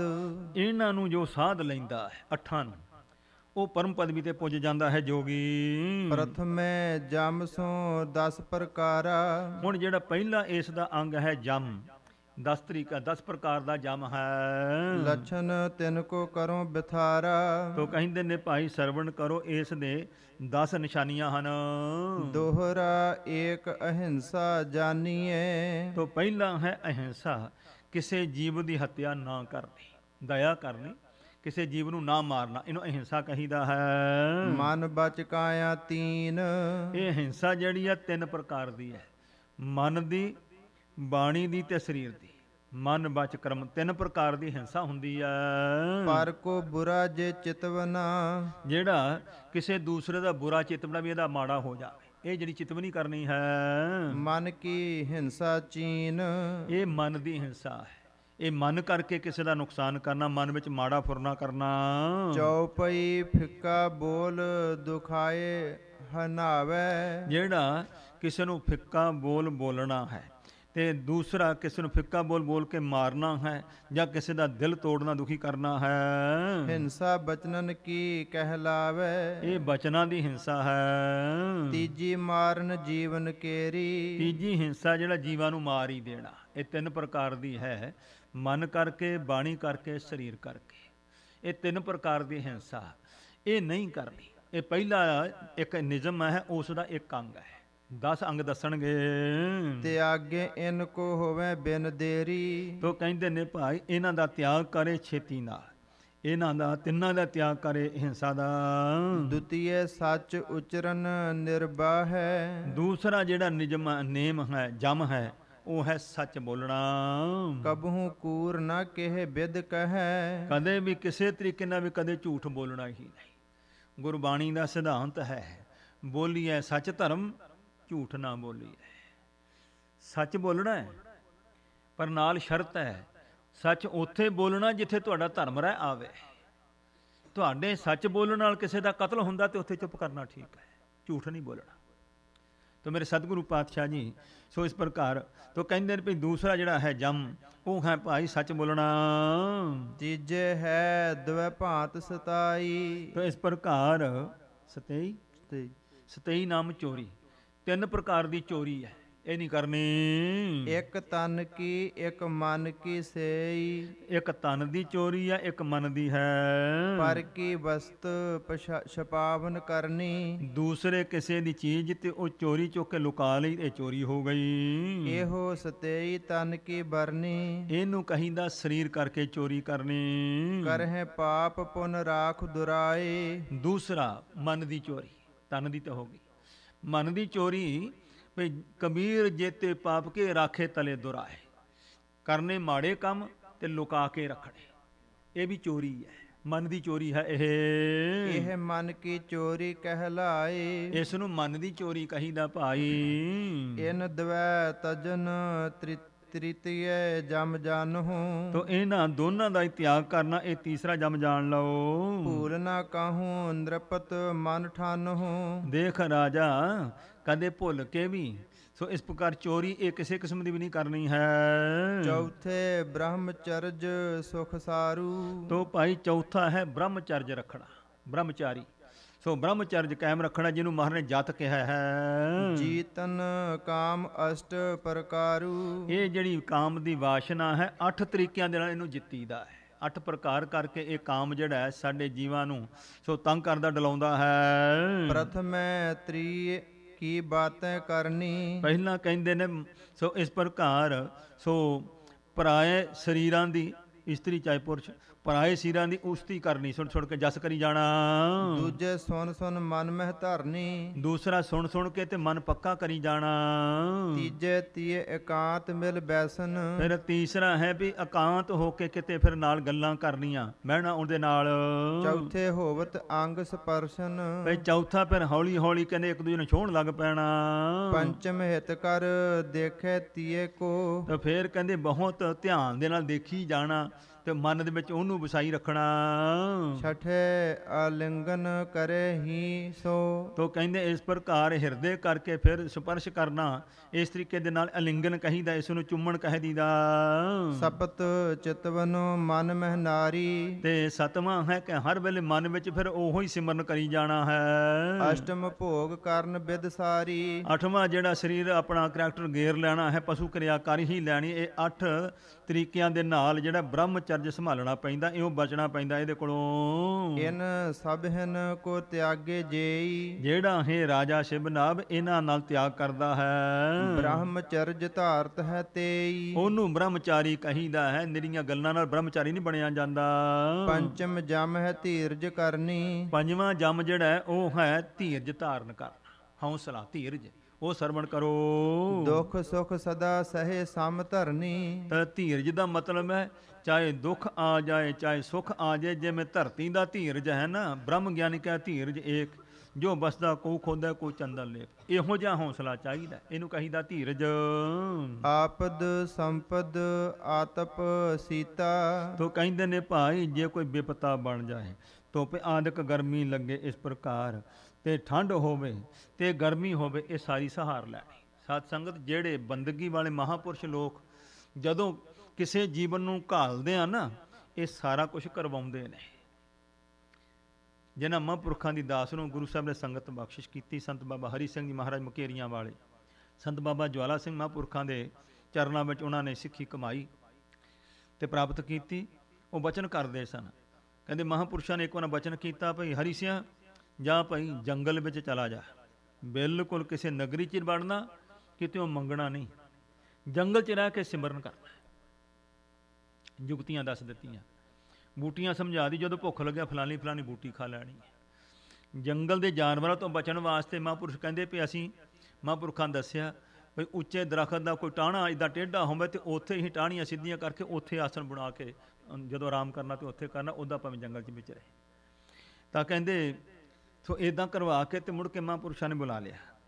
ਮੁੜ ਕੇ ਕਹਿੰਦੇ ਨੇ ਜੇਠ ਹਾੜ ਦੀ ਗਰਮੀ ਤੇ ਹਰਖੋਵਾਲ ਨਾ ਉੱਥੇ ਚੋਅ ਚੱਲਦੇ ਨੇ ਬਰਸਾਤ ਦੇ, ਜਿੱਥੋਂ ਦੀ ਪਾਣੀ ਚੱਲਦਾ ਨਾ ਬਰਸਾਤ ਦਾ, ਉਹ ਰੇਤਾ ਬੜੀ ਸੋਹਣੀ ਪੱਧਰੀ ਹੋਈ ਹੁੰਦੀ। ਸ਼ਿਕਰ ਦੁਪਹਿਰੇ ਕਹਿੰਦੇ ਨੇ ਜਾਂ ਹਰੀ ਸਿਆਹ ਉੱਥੇ ਜਾ ਕੇ ਕਹਿੰਦੇ ਰੇਤਾ 'ਚ ਖੜਾ ਹੋ ਜਾ, ਜਦੋਂ ਤੱਕ ਬੁਲਾਈਏ ਨੇ ਆਉਣਾ ਨਹੀਂ। ਸਾਰਾ ਦਿਨ ਕਹਿੰਦੇ ਧੁੱਪੇ ਰੇਤਾ 'ਚ ਖੜੇ, ਕਹਿੰਦੇ ਕਰ ਸਿਮਰਨ, ਧੂਪ ਸ਼ਾਮ, ਆਤਵ ਧੁੱਪ ਛਾਂ, ਦੁੱਖ ਸੁੱਖ ਦੇ, ਇਹਨੂੰ ਕਹਿੰਦੇ ਨੇ ਧੀਰਜ। ਇਉਂ ਮਹਾਂਪੁਰਖ ਮਗਰ ਹੱਥ ਰੱਖਦੇ ਨੇ, ਜਦੋਂ ਨਾਮ ਦਾ ਰਸ ਆ ਜਾਂਦਾ ਉਦੋਂ ਇਹ ਸਾਰੀਆਂ ਚੀਜ਼ਾਂ ਬਰਦਾਸ਼ਤ ਹੋ ਜਾਂਦੀਆਂ ਨੇ। ਇਸ ਵਾਸਤੇ ਮੇਰੇ ਸਤਿਗੁਰੂ ਪਾਤਸ਼ਾਹ ਜੀ ਸਮਝਾ ਰਹੇ ਨੇ, ਬਿਲਕੁਲ ਨਾ ਹੋਏ ਡੁਲਾਵੇ ਚੀਤਾ, ਕਦੇ ਚਿੱਤ ਡਲਾਉਣਾ ਨਹੀਂ, ਵਿਆਕੁਲ ਨਹੀਂ ਹੋਣਾ ਹੈ। ਇਸ ਪ੍ਰਕਾਰ ਅਸ਼ਟਮ ਜਮ ਹੈ ਖਿਮਾ ਸੁਹਾਈ, ਬੜੀ ਸੋਭਨਕ ਜਿਹੜਾ 6ਵਾਂ ਜਮ ਹੈ ਉਹ ਹੈ ਖਿਮਾ ਕਰਨੀ। ਖਿਮਾ ਨੂੰ ਬਹੁਤ ਵੱਡੀ ਤਪੱਸਿਆ ਦੱਸਿਆ, ਤਪਨਾ ਖਿਮਾ ਸਮਾਨ, ਜੋ ਖਿਮਾ ਕਰ ਦੇਣੀ ਹੈ ਬਹੁਤ ਵੱਡਾ ਗੁਣ ਹੈ ਧਰਮ ਦਾ। ਮਨ ਮੈਂ ਸ਼ੋਭ ਨਾ ਕਬਹੂ ਉਠਾਈ, ਕਦੇ ਵੀ ਮਨ ਵਿੱਚ ਸ਼ੋਭ ਉਠਾਉਣਾ ਨਹੀਂ ਹੈ। ਸੋ ਇਹਨੂੰ ਖਿਮਾ ਦਾ ਮਹਾਂਪੁਰਖਾਂ ਇਉਂ ਸਮਝਾਇਆ, ਕਹਿੰਦੇ ਨੇ ਵੀ ਹੋਵੇ ਆਪ ਤੋਂ ਕੋਈ ਕਮਜ਼ੋਰ, ਉਸ ਨੂੰ ਸਜ਼ਾ ਦੇਣ ਨੂੰ ਸਮਰੱਥ ਹੋਣਾ। ਜੇ ਉਹ ਬੇਅਦਬੀ ਕਰੇ, ਕੋਈ ਕੁਵਾਕ ਬੋਲ ਦੇਵੇ, ਪਰ ਮਨ 'ਚ ਧੀਰਜ ਰੱਖ ਕਰਕੇ ਤੇ ਉਹਨੂੰ ਸਮਝਾ ਦੇਣਾ, ਦੇਖ ਤੂੰ ਬੇਅਦਬੀ ਕੀਤੀ, ਗਲਤੀ ਕੀਤੀ ਹੈ, ਅੱਗੇ ਵਾਸਤੇ ਨਾ ਕਰੀ, ਜਾ ਤੈਨੂੰ ਮਾਫ ਕੀਤਾ। ਇਹਨੂੰ ਖਿਮਾ ਕਹੀਦਾ। ਜਿਹੜਾ ਆਪ ਤੋਂ ਤਗੜਾ ਹੈ ਉਹਨੂੰ ਖਿਮਾ ਕਾਹਦੀ, ਉਹ ਕੋਲ ਡਰਦਾ ਹੀ ਬੰਦਾ ਭੱਜਦਾ। ਆਪ ਤੋਂ ਕਮਜ਼ੋਰ ਬੰਦਾ ਜਿਹੜਾ ਉਸ ਦੀ ਗਲਤੀ ਮਨਾ ਦੇਣੀ ਤੇ ਉਹਨੂੰ ਕਹਿਣਾ ਲੈ ਅੱਗੇ ਵਾਸਤੇ ਨਾ ਕਰੀ, ਜਾਂ ਤੈਨੂੰ ਖਿਮਾ ਕੀਤੀ, ਤੈਨੂੰ ਮਾਫ ਕੀਤਾ। ਕਹਿੰਦੇ ਇਹ ਖਿਮਾ ਦਾ ਗੁਣ ਰੱਖਣਾ ਹੈ। ਭਲਾ ਕੇ ਬੁਰਾ ਬਖਾਨੇ ਕੋਏ, ਜੇ ਚੰਗਾ ਕਹਿ ਦੇ ਕੋਈ ਮਾੜਾ ਕਵੇ, ਸਹਿਨਸ਼ੀਲ ਮਨ ਸਭ ਤੇ ਹੋਏ। ਤੋ ਕਹਿੰਦੇ ਨੇ ਸਾਰਿਆਂ ਵਿੱਚ ਸਹਿਨਸ਼ੀਲਤਾ, ਸਹਾਰ ਲੈਣਾ, ਇਹ ਸਹਿਨਸ਼ੀਲਤਾ ਦਾ ਗੁਣ ਰੱਖਣਾ। ਸਪਤਮ ਦੁਖੀ ਨਾ ਦੇਖੇ ਕਾਹੀਂ, ਤੇ ਸਤਵਾਂ ਜਿਹੜਾ ਜਮ ਹੈ ਉਹ ਹੈ ਕਿਸੇ ਨੂੰ ਦੁਖੀ ਨਹੀਂ ਦੇਖਣਾ। ਭਾਵ ਜੇ ਅਗਰ ਕੋਈ ਦੁਖੀ ਹੈ, ਜਿੱਥੋਂ ਤੱਕ ਹੋ ਸਕੇ ਉਸ ਤੇ ਦਇਆ ਕਰਨੀ ਹੈ। ਦਇਆ ਕਰੇ ਸਭ ਸੋ ਨਿਰਬਾਹੀ, ਸਭਨਾਂ ਦੇ ਨਾਲ ਦਇਆ ਦਾ ਵਰਤਾਵਾ ਕਰਨਾ ਹੈ। ਅਸ਼ਟਮ ਕੋਮਲ ਹਿਰਦਾ ਰਾਖੈ, 8ਵਾਂ ਇਹ ਹੈ ਜਮ ਜਿਹੜਾ ਆਪਣੇ ਹਿਰਦੇ ਨੂੰ ਕੋਮਲ ਰੱਖਣਾ, ਕਰੜਾ ਮਨ ਨਹੀਂ ਵੀ ਹਰ ਇੱਕ ਨੂੰ ਕਰੜਾ ਬੋਲੇ, ਹਰ ਕਦੇ ਨਾਲ ਗਾਲਾਂ ਕੱਢਣੀਆਂ, ਬੁਰਾ ਬੋਲਣਾ ਨਹੀਂ, ਕੋਮਲ ਮਨ। ਸੋ ਇਸ ਪ੍ਰਕਾਰ ਨਿਰਮਲ ਤੇ ਕੋਮਲ ਮਨ ਰੱਖਣਾ ਹੈ। ਸ਼ੁਭ ਉਪਦੇਸ਼ ਸਭਨ ਸੋ ਭਾਖੈ, ਤੇ ਫਿਰ ਸੋਹਣਾ ਉਪਦੇਸ਼ ਜਿਹੜਾ ਹੈ, ਚੰਗਾ ਉਪਦੇਸ਼ ਸਭਨਾਂ ਨੂੰ ਦੱਸਣਾ। ਇਹ ਨਹੀਂ ਵੀ ਉਹਨੂੰ ਨਹੀਂ ਮੈਂ ਦੱਸਣਾ, ਫਲਾਣੇ ਨੂੰ ਮੈਂ ਨਹੀਂ ਦੱਸਣਾ, ਨਹੀਂ, ਸਭਨਾਂ ਦੇ ਤਾਈਂ ਗੁਰੂ ਦਾ ਉਪਦੇਸ਼ ਜਿਹੜਾ ਹੈ ਸਭ ਨੂੰ ਇੱਕੋ ਜਿਹਾ ਦੱਸਣਾ ਹੈ। ਨੌਮੋ ਜਮ ਮਿਰਜਾਦ ਆਹਾਰਾ, ਤੋ ਇਸ ਪ੍ਰਕਾਰ 9ਵਾਂ ਜਿਹੜਾ ਜਮ ਹੈ ਉਹ ਹੈ ਭੋਜਨ ਮਰਜ਼ਾਦਾ ਵਿੱਚ ਛਕਣਾ ਹੈ। ਇਹ ਨਹੀਂ ਭਈ ਜੇ ਇਸ ਪ੍ਰਕਾਰ ਚੰਗਾ ਭੋਜਨ ਬਣਿਆ ਤੇ ਇੰਨਾ ਰੱਜ ਕੇ ਖਾਣਾ ਤੇ ਮੁੜ ਕੇ ਬਿਮਾਰੀ ਹੋ ਜਾਏ। ਦੱਸਿਆ ਹੈ ਵਿਖ ਵਿਦਿਆ ਅਭਿਆਸ ਬਿਨ ਭੋਜਨ ਗਰਲ ਅਗਾਏ। ਪੇਟ ਭਰਿਆ ਹੋਇਆ, ਰੱਜਿਆ ਹੋਇਆ ਤੇ ਜੇ ਪਤਾ ਲੱਗਾ ਲੰਗਰ 'ਚ ਫਲਾਨੀ ਚੀਜ਼ ਬਣੀ ਹੈ, ਚਲੋ ਕੋਈ ਗੱਲ ਨਹੀਂ ਹੋਰ ਖਾ ਲਓ, ਮੁੜ ਕੇ ਕੀ ਹੁੰਦਾ ਫਿਰ ਆਪੇ ਕਹਿੰਦੇ ਫੂਡ ਪਾਇਜ਼ਨਿੰਗ ਹੋ ਗਈ, ਖਰਾਬੀ ਹੋਣਾ। ਇਸ ਵਾਸਤੇ ਸੋ ਕਹਿੰਦੇ ਨੇ ਮਰਜ਼ਾਦਾ ਵਿੱਚ ਭੋਜਨ ਛਕਣਾ ਹੈ। ਭਲਾ ਬੁਰਾ ਲਖ ਕਰੇ ਵਿਚਾਰਾ, ਚੰਗਾ ਤੇ ਮਾੜਾ ਇਹ ਵਿਚਾਰ ਕਰਨੀ ਹੈ। ਖਾਵਨ ਕੋ ਆਹਾਰ ਹੈ ਜੇਤੂ, ਜਿੰਨੀ ਕੁ ਭੁੱਖ ਹੈ, ਜਿੰਨਾ ਕੁ ਭੋਜਨ ਛਕਣ ਦੀ ਭੁੱਖ ਹੈ ਬੰਦੇ ਨੂੰ, ਚੌਥੇ ਭਾਗ ਖਾਏ ਕੰਮ ਤੇਤੂ, ਤੋ ਕਹਿੰਦੇ ਚੌਥਾ ਹਿੱਸਾ ਘੱਟ ਖਾਣਾ ਚਾਹੀਦਾ। ਜੇ 4 ਪ੍ਰਸ਼ਾਦੇ ਛਕਣੇ ਤੇ 3 ਹੀ ਛਕਣੇ, 1 ਦੀ ਭੁੱਖ ਰੱਖੋ। ਦਸਮੋ ਜਮ ਸੋ ਸੋਚ ਲਖੀਜੈ, ਤੇ ਜਿਹੜਾ 10ਵਾਂ ਜਮ ਹੈ ਉਹ ਸੋਚ ਮਾਨੇ ਪਵਿੱਤਰਤਾ ਰੱਖਣੀ ਹੈ। ਇਹ ਨਹੀਂ ਗੰਦਾ ਮੰਦਾ ਬਣਿਆ ਰਵੇ, ਮੱਖੀਆਂ ਭਣਕਦੀਆਂ, ਸਾਫ ਸੁਥਰੇ ਰਹਿਣਾ ਹੈ। ਜਲ ਮਿਰਤ ਕਾ ਇਸ਼ਨਾਨ ਕਰੀਜੈ, ਤੋ ਉਹਨਾਂ ਸਮਿਆਂ 'ਚ ਇਹੋ ਹੀ ਹੁੰਦਾ ਸੀ, ਮਿੱਟੀ ਦੇ ਨਾਲ ਮਲ ਕਰਕੇ, ਪਾਣੀ ਨਾਲ ਇਸ ਪ੍ਰਕਾਰ ਜਿਹੜਾ ਹੈ ਇਸ਼ਨਾਨ ਕਰਨਾ, ਮਿੱਟੀ ਆਦਿਕ ਨਾਲ ਹੱਥ ਮਲ ਕੇ। ਰਾਗ ਦਵੈਸ਼ ਕੀ ਮਲ ਉਰ ਮਾਹੀ, ਤੇ ਦੂਸਰੀ ਮਨ ਵਿੱਚ ਰਾਗ ਤੇ ਦੁਆਸ਼ ਦੀ ਮੈਲ ਹੈ। ਇੱਥੇ ਥੋੜਾ ਜਿਹਾ ਬੇਨਤੀ ਕਰ ਲਈਏ। ਹੁਣ ਸਾਇੰਸ ਨੇ ਸਿੱਧ ਕੀਤਾ, ਇੱਕ ਨੈਚੁਰਲਪੈਥੀ ਵਾਲੇ, ਮੈਂ ਇੰਡੀਆ ਸੀ ਤੇ ਉਹ ਦੱਸ ਰਹੇ ਸਨ, ਸੋ ਬੀਬੀ ਸੀ, ਨੈਚੁਰਲਪੈਥੀ ਦੀ ਡਾਕਟਰ ਸੀ, ਤੇ ਉਹ ਦੱਸਦੀ ਸੀ ਕਿ ਬੀਬੀਆਂ ਨੂੰ ਚਿਹਰੇ ਦੀ ਸੁੰਦਰਤਾ ਵਾਸਤੇ ਕੀ ਵਰਤਣਾ ਚਾਹੀਦਾ ਹੈ। ਤੇ ਉਸਨੇ ਦੱਸਿਆ, ਕਹਿੰਦੀ ਕਿ ਸਾਫ਼ ਮਿੱਟੀ ਹੋਵੇ, ਗੰਦੀ ਮਿੱਟੀ ਨਹੀਂ ਹੋਣੀ ਚਾਹੀਦੀ। ਸਾਫ਼ ਮਿੱਟੀ ਹੋਵੇ ਤੇ ਉਸ ਮਿੱਟੀ ਨੂੰ ਲਓ, ਉਸ ਮਿੱਟੀ ਦੇ ਨਾਲ ਤੁਸੀਂ ਚੰਗੀ ਤਰ੍ਹਾਂ ਮੂੰਹ ਸਾਫ਼ ਕਰੋ, ਹੱਥ ਪੈਰ ਰਗੜ ਕੇ ਮਿੱਟੀ ਨਾਲ ਸਾਫ਼ ਕਰੋ। ਕਹਿੰਦੇ ਮਿੱਟੀ ਹੀ ਜਿਹੜੀ ਆ ਨਾ ਨੈਚੁਰਲ, ਕੁਦਰਤੀ, ਇਹ ਦਵਾਈ ਆਪਣੇ ਆਪ ਦੇ ਵਿੱਚ ਹੈ। ਤੇ ਸਾਡੇ ਬਜ਼ੁਰਗ ਕਿਆ ਕਰਦੇ ਸੀ, ਕਹਿੰਦੇ ਜਿਹੜੇ ਸਾਡੇ ਬੱਚੇ ਮਿੱਟੀ 'ਚ ਲੇਟਦੇ ਹੋਣ, ਰੋਟੀਆਂ ਪਾਣੀ ਖਾ ਕਰਕੇ ਇੱਧਰ ਭੱਜ ਉੱਧਰ ਕੁੱਦ, ਮਿੱਟੀ 'ਚ ਕੁੱਦਦੇ, ਉਹੀ ਕਹਿੰਦੇ ਵਧੀਆ ਤਗੜੇ ਜਵਾਨ ਬਣਦੇ ਆ। ਇਸ ਪ੍ਰਕਾਰ ਪਹਿਲਵਾਨ ਉਹੀ ਬਣਦੇ ਨੇ। ਤੇ ਇਸ ਵਾਸਤੇ ਭਾਵ ਹੈ ਕਿ ਮਿੱਟੀ ਆਦਿਕ ਦੇ ਨਾਲ ਕਹਿੰਦੇ ਨੇ ਭਾਈ ਪਵਿੱਤਰਤਾ ਰੱਖਣੀ, ਜਲ ਦੇ ਨਾਲ ਇਸ਼ਨਾਨ ਕਰਨਾ। ਤਜ ਕਰ ਸੋਚ ਕਰਤ ਹੈ ਤਾਹੀ, ਇਸ ਪ੍ਰਕਾਰ ਤੋਂ ਜਿਹੜੀ ਸੋਚ ਇਸ ਤਰੀਕੇ ਨਾਲ ਪਵਿੱਤਰਤਾ ਕਰਨੀ ਹੈ। ਜਮ 10 ਇਸੀ ਪ੍ਰਕਾਰ ਅਲਾਏ, ਕਹਿੰਦੇ ਇਹ 10 ਪ੍ਰਕਾਰ ਦਾ ਇਹ ਜਮ ਹੀ ਆ, ਇੱਕ ਨਿਯਮ ਹੋਇਆ ਹਲੇ। ਇਹ ਜਮ ਜਿਹੜਾ 10 ਪ੍ਰਕਾਰ ਦਾ ਹੈ। 10 ਅਬ ਨੇਮ ਸੁਨੋ ਮਨ ਲਾਏ, ਕਹਿੰਦੇ ਮਨ ਲਾ ਕੇ ਦੂਸਰਾ ਨਿਯਮ ਹੈ ਨੇਮ। ਜਿਹੜਾ ਨੇਮ ਹੈ ਉਹ ਵੀ 10 ਪ੍ਰਕਾਰ ਦਾ ਸਰਵਣ ਕਰੋ। ਪ੍ਰਥਮੇ ਤਪ ਸੋ 3 ਪ੍ਰਕਾਰਾ, ਪਹਿਲਾ ਹੈ ਤਪ। ਤਪ ਜਿਹੜਾ ਇਹ 3 ਕਿਸਮ ਦਾ ਹੈ। ਰਜ ਤਮ ਬਹੁਰ ਸ਼ਾਂਤ ਕੀ ਸਾਰਾ, ਇੱਕ ਰਜੋ ਗੁਣ, ਇੱਕ ਤਮੋ ਗੁਣ, ਇੱਕ ਹੈ ਸ਼ਾਂਤ ਕੀ ਗੁਣ। ਇਹ 3 ਪ੍ਰਕਾਰ ਦਾ ਤਪ ਹੈ, ਜਾਣ ਲਓ। ਸੁਦਾ ਅਗਨ ਜਲ ਸੋ ਤਨ ਤਾਵਾ, ਤੋ ਕਹਿੰਦੇ ਨੇ ਸੋ ਇਸ ਪ੍ਰਕਾਰ ਸੋ ਕਿਸ ਵਰਤ ਰੱਖਣੇ ਸ਼ੁੱਧਾ ਭੁੱਖ ਦੇ ਨਾਲ, ਜਾਂ ਅੱਗ ਆਦਿਕ ਦੇ ਨਾਲ, ਜਾਂ ਗਰਮ ਪਾਣੀ ਵਿੱਚ ਬੈਠ ਕਰਕੇ ਸਰੀਰ ਨੂੰ ਤਪਾਉਣਾ ਜਿਹੜਾ, ਇਹ ਤਾਮਸੀ ਫਲ ਦਾ ਗਾਵਾ, ਇਹ ਕਹਿੰਦੇ ਨੇ ਤਾਮਸੀ ਫਲ ਦੇਣ ਵਾਲਾ ਤਪ ਹੈ। ਹਿਰਦੇ ਗਿਆਨ ਇਸ ਤੇ ਨਹਿ ਹੋਏ, ਮਹਾਰਾਜ ਕਹਿੰਦੇ ਇਹਦੇ ਨਾਲ ਹਿਰਦੇ ਵਿੱਚ ਕੋਈ ਗਿਆਨ ਨਹੀਂ ਹੁੰਦਾ, ਸਰੀਰ ਨੂੰ ਕਸ਼ਟ ਦੇਣਾ ਹੁੰਦਾ ਹੈ। ਦੇਤ ਫਲਨ ਜੇ ਕਰ ਹੈ ਕੋਈ, ਜੇ ਕੋਈ ਇਸ ਪ੍ਰਕਾਰ ਕਰੇ ਤੇ ਉਸ ਨੂੰ ਜੋ ਫਲ ਮਿਲਦਾ ਹੈ। ਰੋਕ ਕੁਕਰਮ ਰਖਿਕ ਜੋ ਕਰਨੀ, ਜਿਹੜਾ ਆਪਣੇ ਸਰੀਰ ਦੀਆਂ ਇੰਦਰੀਆਂ ਨੂੰ ਵਿਸ਼ਿਆਂ ਵੱਲੋਂ ਰੋਕਣਾ ਹੈ। ਰਾਜਸ ਇਹ ਸ਼ੁਕਰ ਮਨ ਧਰਨੀ, ਸੋਹਣੇ ਕਰਮਾਂ ਨੂੰ ਧਾਰਨ ਕਰਨਾ, ਇਹ ਰਾਜਸੀ ਤਪ ਕਿਹਾ ਜਾਂਦਾ ਹੈ। ਦੋਹਰਾ ਬਹੁਰ ਸ਼ਾਂਤ ਕੀ ਤਪ ਇਹ, ਫਿਰ ਕਹਿੰਦੇ ਸ਼ਾਂਤ ਕੀ ਤਪ ਇਹ ਜਾਣ ਲਓ। ਬ੍ਰਿਤ ਟਿਕਾਵਨ ਕੀਨ, ਜਿਹੜਾ ਬਿਰਤੀ ਨੂੰ ਟਿਕਾਉਣਾ, ਇਹ ਸ਼ਾਂਤ ਕੀ ਤਪ ਹੈ। ਨੇਮ ਸੰਤੋਖ ਦੂਜੋ ਲਖੋ, ਦੂਸਰਾ ਜਿਹੜਾ ਨੇਮ ਹੈ ਉਹਦਾ ਨਾਮ ਸੰਤੋਖ ਹੈ। ਦੁਵੈ ਪ੍ਰਕਾਰ ਸੋ ਚੀਨ, ਸੰਤੋਖ ਵੀ 2 ਪ੍ਰਕਾਰ ਦਾ ਹੈ, ਜਾਣ ਲਓ। ਚੌਪਈ ਹਾਥ ਪਦਾਰਥ ਆਵਤ ਨਾਹੀ, ਇੱਕ ਤਾਂ ਸੰਤੋਖ ਹੈ ਵੀ ਕੋਈ ਪਦਾਰਥ ਤਾਂ ਮਿਲਦਾ ਨਹੀਂ, ਹੱਥ ਆਉਂਦਾ ਨਹੀਂ ਹੈ। ਹਉ ਸੰਤੋਖੀ ਆਸ ਮੁਖ ਪ੍ਰਾਹੀ, ਇਹ ਕਹਿਣਾ ਜੀ ਅਸੀਂ ਸੰਤੋਖੀ ਹੁੰਨੇ ਆ ਜੀ, ਅਸੀਂ ਨਹੀਂ ਇਹੋ ਜਿਹੀਆਂ ਚੀਜ਼ਾਂ ਲੈਂਦੇ, ਮਿਲਦੀਆਂ ਨਹੀਂ, ਤੇ ਸੰਤੋਖ ਤੇ ਆਪੇ ਹੀ ਹੈ। ਤਿਸ ਤੇ ਹਿਰਦੇ ਹਰਖ ਨਹਿ ਹੋਏ, ਉਹਦੇ ਨਾਲ ਕਹਿੰਦੇ ਮਨ ਖੁਸ਼ ਨਹੀਂ ਹੁੰਦਾ। ਨਿਜ ਕੀਰਤ ਕੋ ਚਾਹਤ ਸੋਏ, ਸਿਰਫ ਆਪਣਾ ਜਸ ਕਰਾਉਣਾ ਚਾਹੁੰਦੇ ਹੁੰਦੇ ਇਹੋ ਜਿਹੇ ਕਹਿਣ ਵਾਲੇ। ਦੂਜੇ ਜਥਾ ਲਾਭ ਸੰਤੋਖੂ, ਦੂਸਰਾ ਸੰਤੋਖ ਕੀ ਹੈ? ਜਥਾ ਲਾਭ ਤਥਾ ਸੰਤੁਸ਼ਟ, ਕਿ ਮੇਰੇ ਮਾਲਕ ਜੋ ਮੇਰੀ ਰੱਬ ਦੇ ਵਿੱਚ ਹੈ, ਜੋ ਤੁਸੀਂ ਬਖਸ਼ਿਸ਼ ਕੀਤਾ ਬਹੁਤ ਹੈ, ਇਸ ਵਾਸਤੇ ਉਹਦੇ ਵਿੱਚ ਸੰਤੁਸ਼ਟ ਰਹਿਣਾ। ਧਾਰਤ ਹੈ ਜੋਗੀ ਬਿਨ ਦੁਖੂ, ਜਿਹੜੇ ਇਸ ਪ੍ਰਕਾਰ ਸੋ ਜੋਗੀ ਲੋਕ ਨੇ, ਉਹ ਇਹੋ ਜਿਹਾ ਚੰਗੇ ਲੋਕ ਜਿਹੜੇ ਨੇ ਉਹ ਬਿਨਾਂ ਦੋਸ਼ ਤੋਂ ਐਸਾ ਸੰਤੋਖ ਧਾਰਨ ਕਰਦੇ ਹਨ। ਵਸਤ ਨਾ ਪ੍ਰਾਪਤ ਤੋ ਹਰਖਾਈ, ਜੇ ਵਸਤੂ ਕੋਈ ਨਹੀਂ ਮਿਲਦੀ ਤਾਂ ਵੀ ਖੁਸ਼ੀ ਰਹਿੰਦੇ ਹਨ। ਜੇ ਪ੍ਰਾਪਤ ਹੋਵੇ ਤੋ ਸੁਖ ਪਾਈ, ਤੇ ਜੇ ਕੁਝ ਮਿਲ ਗਿਆ ਤੇ ਫਿਰ ਸੁਖੀ ਹੋ ਜਾਣਾ। ਠੀਕ ਹੈ ਮਹਾਰਾਜ, ਤੁਹਾਡੀ ਦਾਤ ਹੈ। ਦੋਹਰਾ ਵਾਹਿਗੁਰੂ ਕੀ ਰਜਾਏ ਪੈ, ਉਹ ਪਰਮੇਸ਼ਵਰ ਦੇ ਰਜਾ ਵਿੱਚ, ਵਾਹਿਗੁਰੂ ਦੇ ਭਾਣੇ ਦੇ ਵਿੱਚ ਖੁਸ਼ ਰਹਿਣਾ। ਹਰਖੇ ਮਨ ਸੁਖ ਪਾਈ, ਖੁਸ਼ ਹੋ ਕੇ ਮਨ ਸੁਖੀ ਹੋ ਜਾਂਦਾ ਹੈ। ਤੀਸਰ ਆਸਤਕ ਬੁੱਧ ਹੈ, ਤੀਸਰਾ ਜਿਹੜਾ ਨੇਮ ਹੈ ਉਹ ਹੈ ਆਸਤਕ ਬੁੱਧੀ, ਰੱਬ ਨੂੰ ਮੰਨਣ ਵਾਲੀ ਅਕਲ ਹੋਣੀ। ਗੁਰ ਬਚ ਦ੍ਰਿੜ ਨਿਸ਼ਚਾਈ, ਤੋ ਗੁਰੂ ਦੇ ਬਚਨਾਂ ਵਿੱਚ ਸੋ ਪੱਕਾ ਭਰੋਸਾ ਹੋ ਜਾਣਾ। ਚੌਪਈ ਚੌਥੇ ਦਾਨ ਦੇਨ ਕੋ ਦਾਤਾ, ਚੌਥਾ ਜਿਹੜਾ ਹੈ ਨੇਮ ਉਹ ਹੈ ਭਾਈ ਜਿਹੜਾ ਦਾਤਾ ਬਣ ਕੇ ਦਾਨ ਦੇਣਾ ਹੈ। ਤਮ ਰਜ ਸਤ ਗੁਣ ਤਿਹ ਤ੍ਰੈ ਭਰਾਤਾ, ਇਸ ਪ੍ਰਕਾਰ ਕਹਿੰਦੇ ਨੇ ਇਹ ਵੀ 3 ਪ੍ਰਕਾਰ ਦਾ ਹੈ, ਸੁਣੋ। ਕਲਹਿ ਕ੍ਰੋਧ ਸੋ ਬਿਨ ਸੁਭ ਕਾਲਾ, ਤੋ ਸਮਾਂ ਨਹੀਂ ਹੋਣਾ ਠੀਕ, ਤੇ ਲੜ ਕੇ ਝਗੜ ਕੇ ਮਾੜਾ ਬੋਲ ਕੇ ਕਿਸੇ ਨੂੰ ਦੇਣਾ ਦਾਨ, ਇਹ ਜਿਹੜਾ ਹੈ ਦੇਤ ਤਾਮਸੀ ਰੀਤ ਵਿਸਾਲਾ, ਇਹ ਤਮੋ ਗੁਣੀ ਦਾਨ, ਇਹ ਮਰਜ਼ਾਦਾ ਕਹੀ ਜਾਂਦੀ ਹੈ। ਨਿਜ ਜਸ ਹੇਤ ਦੇਤ ਸੋ ਦਾਨਾ, ਤੇ ਜਿਹੜੇ ਇਸ ਪ੍ਰਕਾਰ ਆਪਣੇ ਜਸ ਵਾਸਤੇ ਦਾਨ ਕਰਦੇ ਹਨ, ਇਹ ਰਾਜਸੀ ਫਲ ਲਗ ਜਾਣਾ, ਇਹ ਰਾਜਸੀ ਦਾਨ ਹੈ।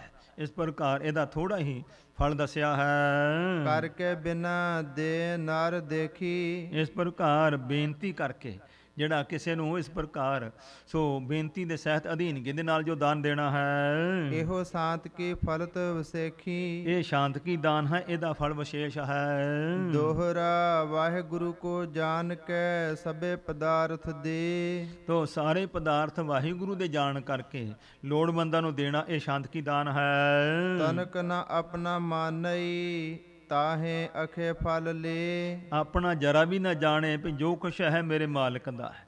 ਤੇ ਸਾਡੇ ਤਾਂ ਗੁਰੂ ਨਾਨਕ ਪਾਤਸ਼ਾਹ ਗੁਰੂ ਘਰ ਦੇ ਵਿੱਚ ਸਾਨੂੰ ਤਾਂ ਬਖਸ਼ਿਸ਼ ਹੈ ਗੁਰੂ ਸਾਹਿਬ ਦੀ। ਜਦੋਂ ਗੁਰਸਿੱਖਾਂ ਨੂੰ ਪ੍ਰਸ਼ਾਦ ਛਕਾਇਆ ਜਾਂਦਾ ਹੈ ਤੇ ਅਰਦਾਸ ਹੁੰਦੀ ਹੈ ਕਿ ਦਾਣਾ ਪਾਣੀ ਸਤਿਗੁਰੂ ਜੀ ਆਪ ਦਾ ਤੇ ਟਹਿਲ ਪਾਣੀ ਸੇਵਕਾਂ ਦੀ।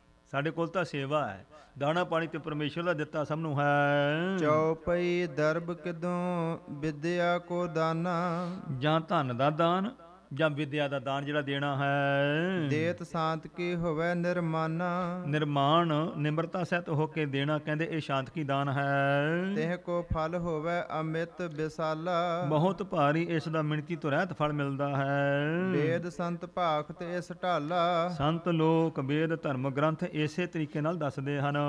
ਪੰਚਮ ਪੂਜਾ ਮਨ ਕਰ ਕਰਨੀ, ਤੋ ਪੰਜਵਾਂ ਇਹ ਹੈ ਨੇਮ ਜਿਹੜਾ ਮਨ ਕਰਕੇ ਪੂਜਾ ਕਰਨੀ, ਦਿਖਾਵਾ ਨਹੀਂ, ਮਨ ਕਰਕੇ ਪੂਜਾ ਜੋ ਕਰਨੀ ਹੈ। ਹਿਰਦੇ ਭਾਵਨੀ ਗੁਰੂ ਮਹਿ ਧਰਨੀ, ਆਪਣੇ ਹਿਰਦੇ ਵਿੱਚ ਗੁਰੂ ਤੇ ਭਾਵਨਾ ਰੱਖਣੀ ਹੈ, ਵਿਸ਼ਵਾਸ ਰੱਖਣਾ, ਸ਼ਰਧਾ ਭਰੋਸਾ ਰੱਖਣਾ ਹੈ। ਸਫਲੀ ਪੂਜਾ ਹੋਵਤ ਤਾਂ ਕੀ, ਉਹਦੀ ਪੂਜਾ ਸਫਲ ਹੁੰਦੀ ਹੈ। ਸਦਾ ਭਾਵਨੀ ਸੋ ਮਤ ਜਾ ਕੀ, ਜਿਹਨਾਂ ਦੀ ਸਦਾ ਹੀ ਸ਼ਰਧਾ ਵਾਲੀ ਮਤ ਹੈ, ਸੁਭਾਵਨਾ ਵਾਲੀ ਹੈ। ਦੋਹਰਾ ਸਠਵ ਨੇਮ ਨਿਜ, ਗੁਰ ਸ਼ਬਦ ਤਾਕ ਜੇ ਅਨੁਸਾਰ, ਤੇ ਛੇਵਾਂ ਨਿਯਮ ਹੈ ਕਿ ਗੁਰੂ ਦੇ ਸ਼ਬਦ ਅਨੁਸਾਰ ਵਰਤਣਾ। ਤਿਨਹੀ ਕੋ ਪੜ ਹੈ ਸੁਨੈ, ਤਿਨ ਕੋ ਕਰਹਿ ਵਿਚਾਰ, ਗੁਰੂ ਦੇ ਸ਼ਬਦਾਂ ਨੂੰ ਪੜ੍ਹਨਾ, ਗੁਰੂ ਦੇ ਸ਼ਬਦਾਂ ਦੀ ਵਿਚਾਰ ਕਰਨੀ ਤੇ ਉਹਨਾਂ ਨੂੰ ਧਾਰਨ ਕਰਨਾ।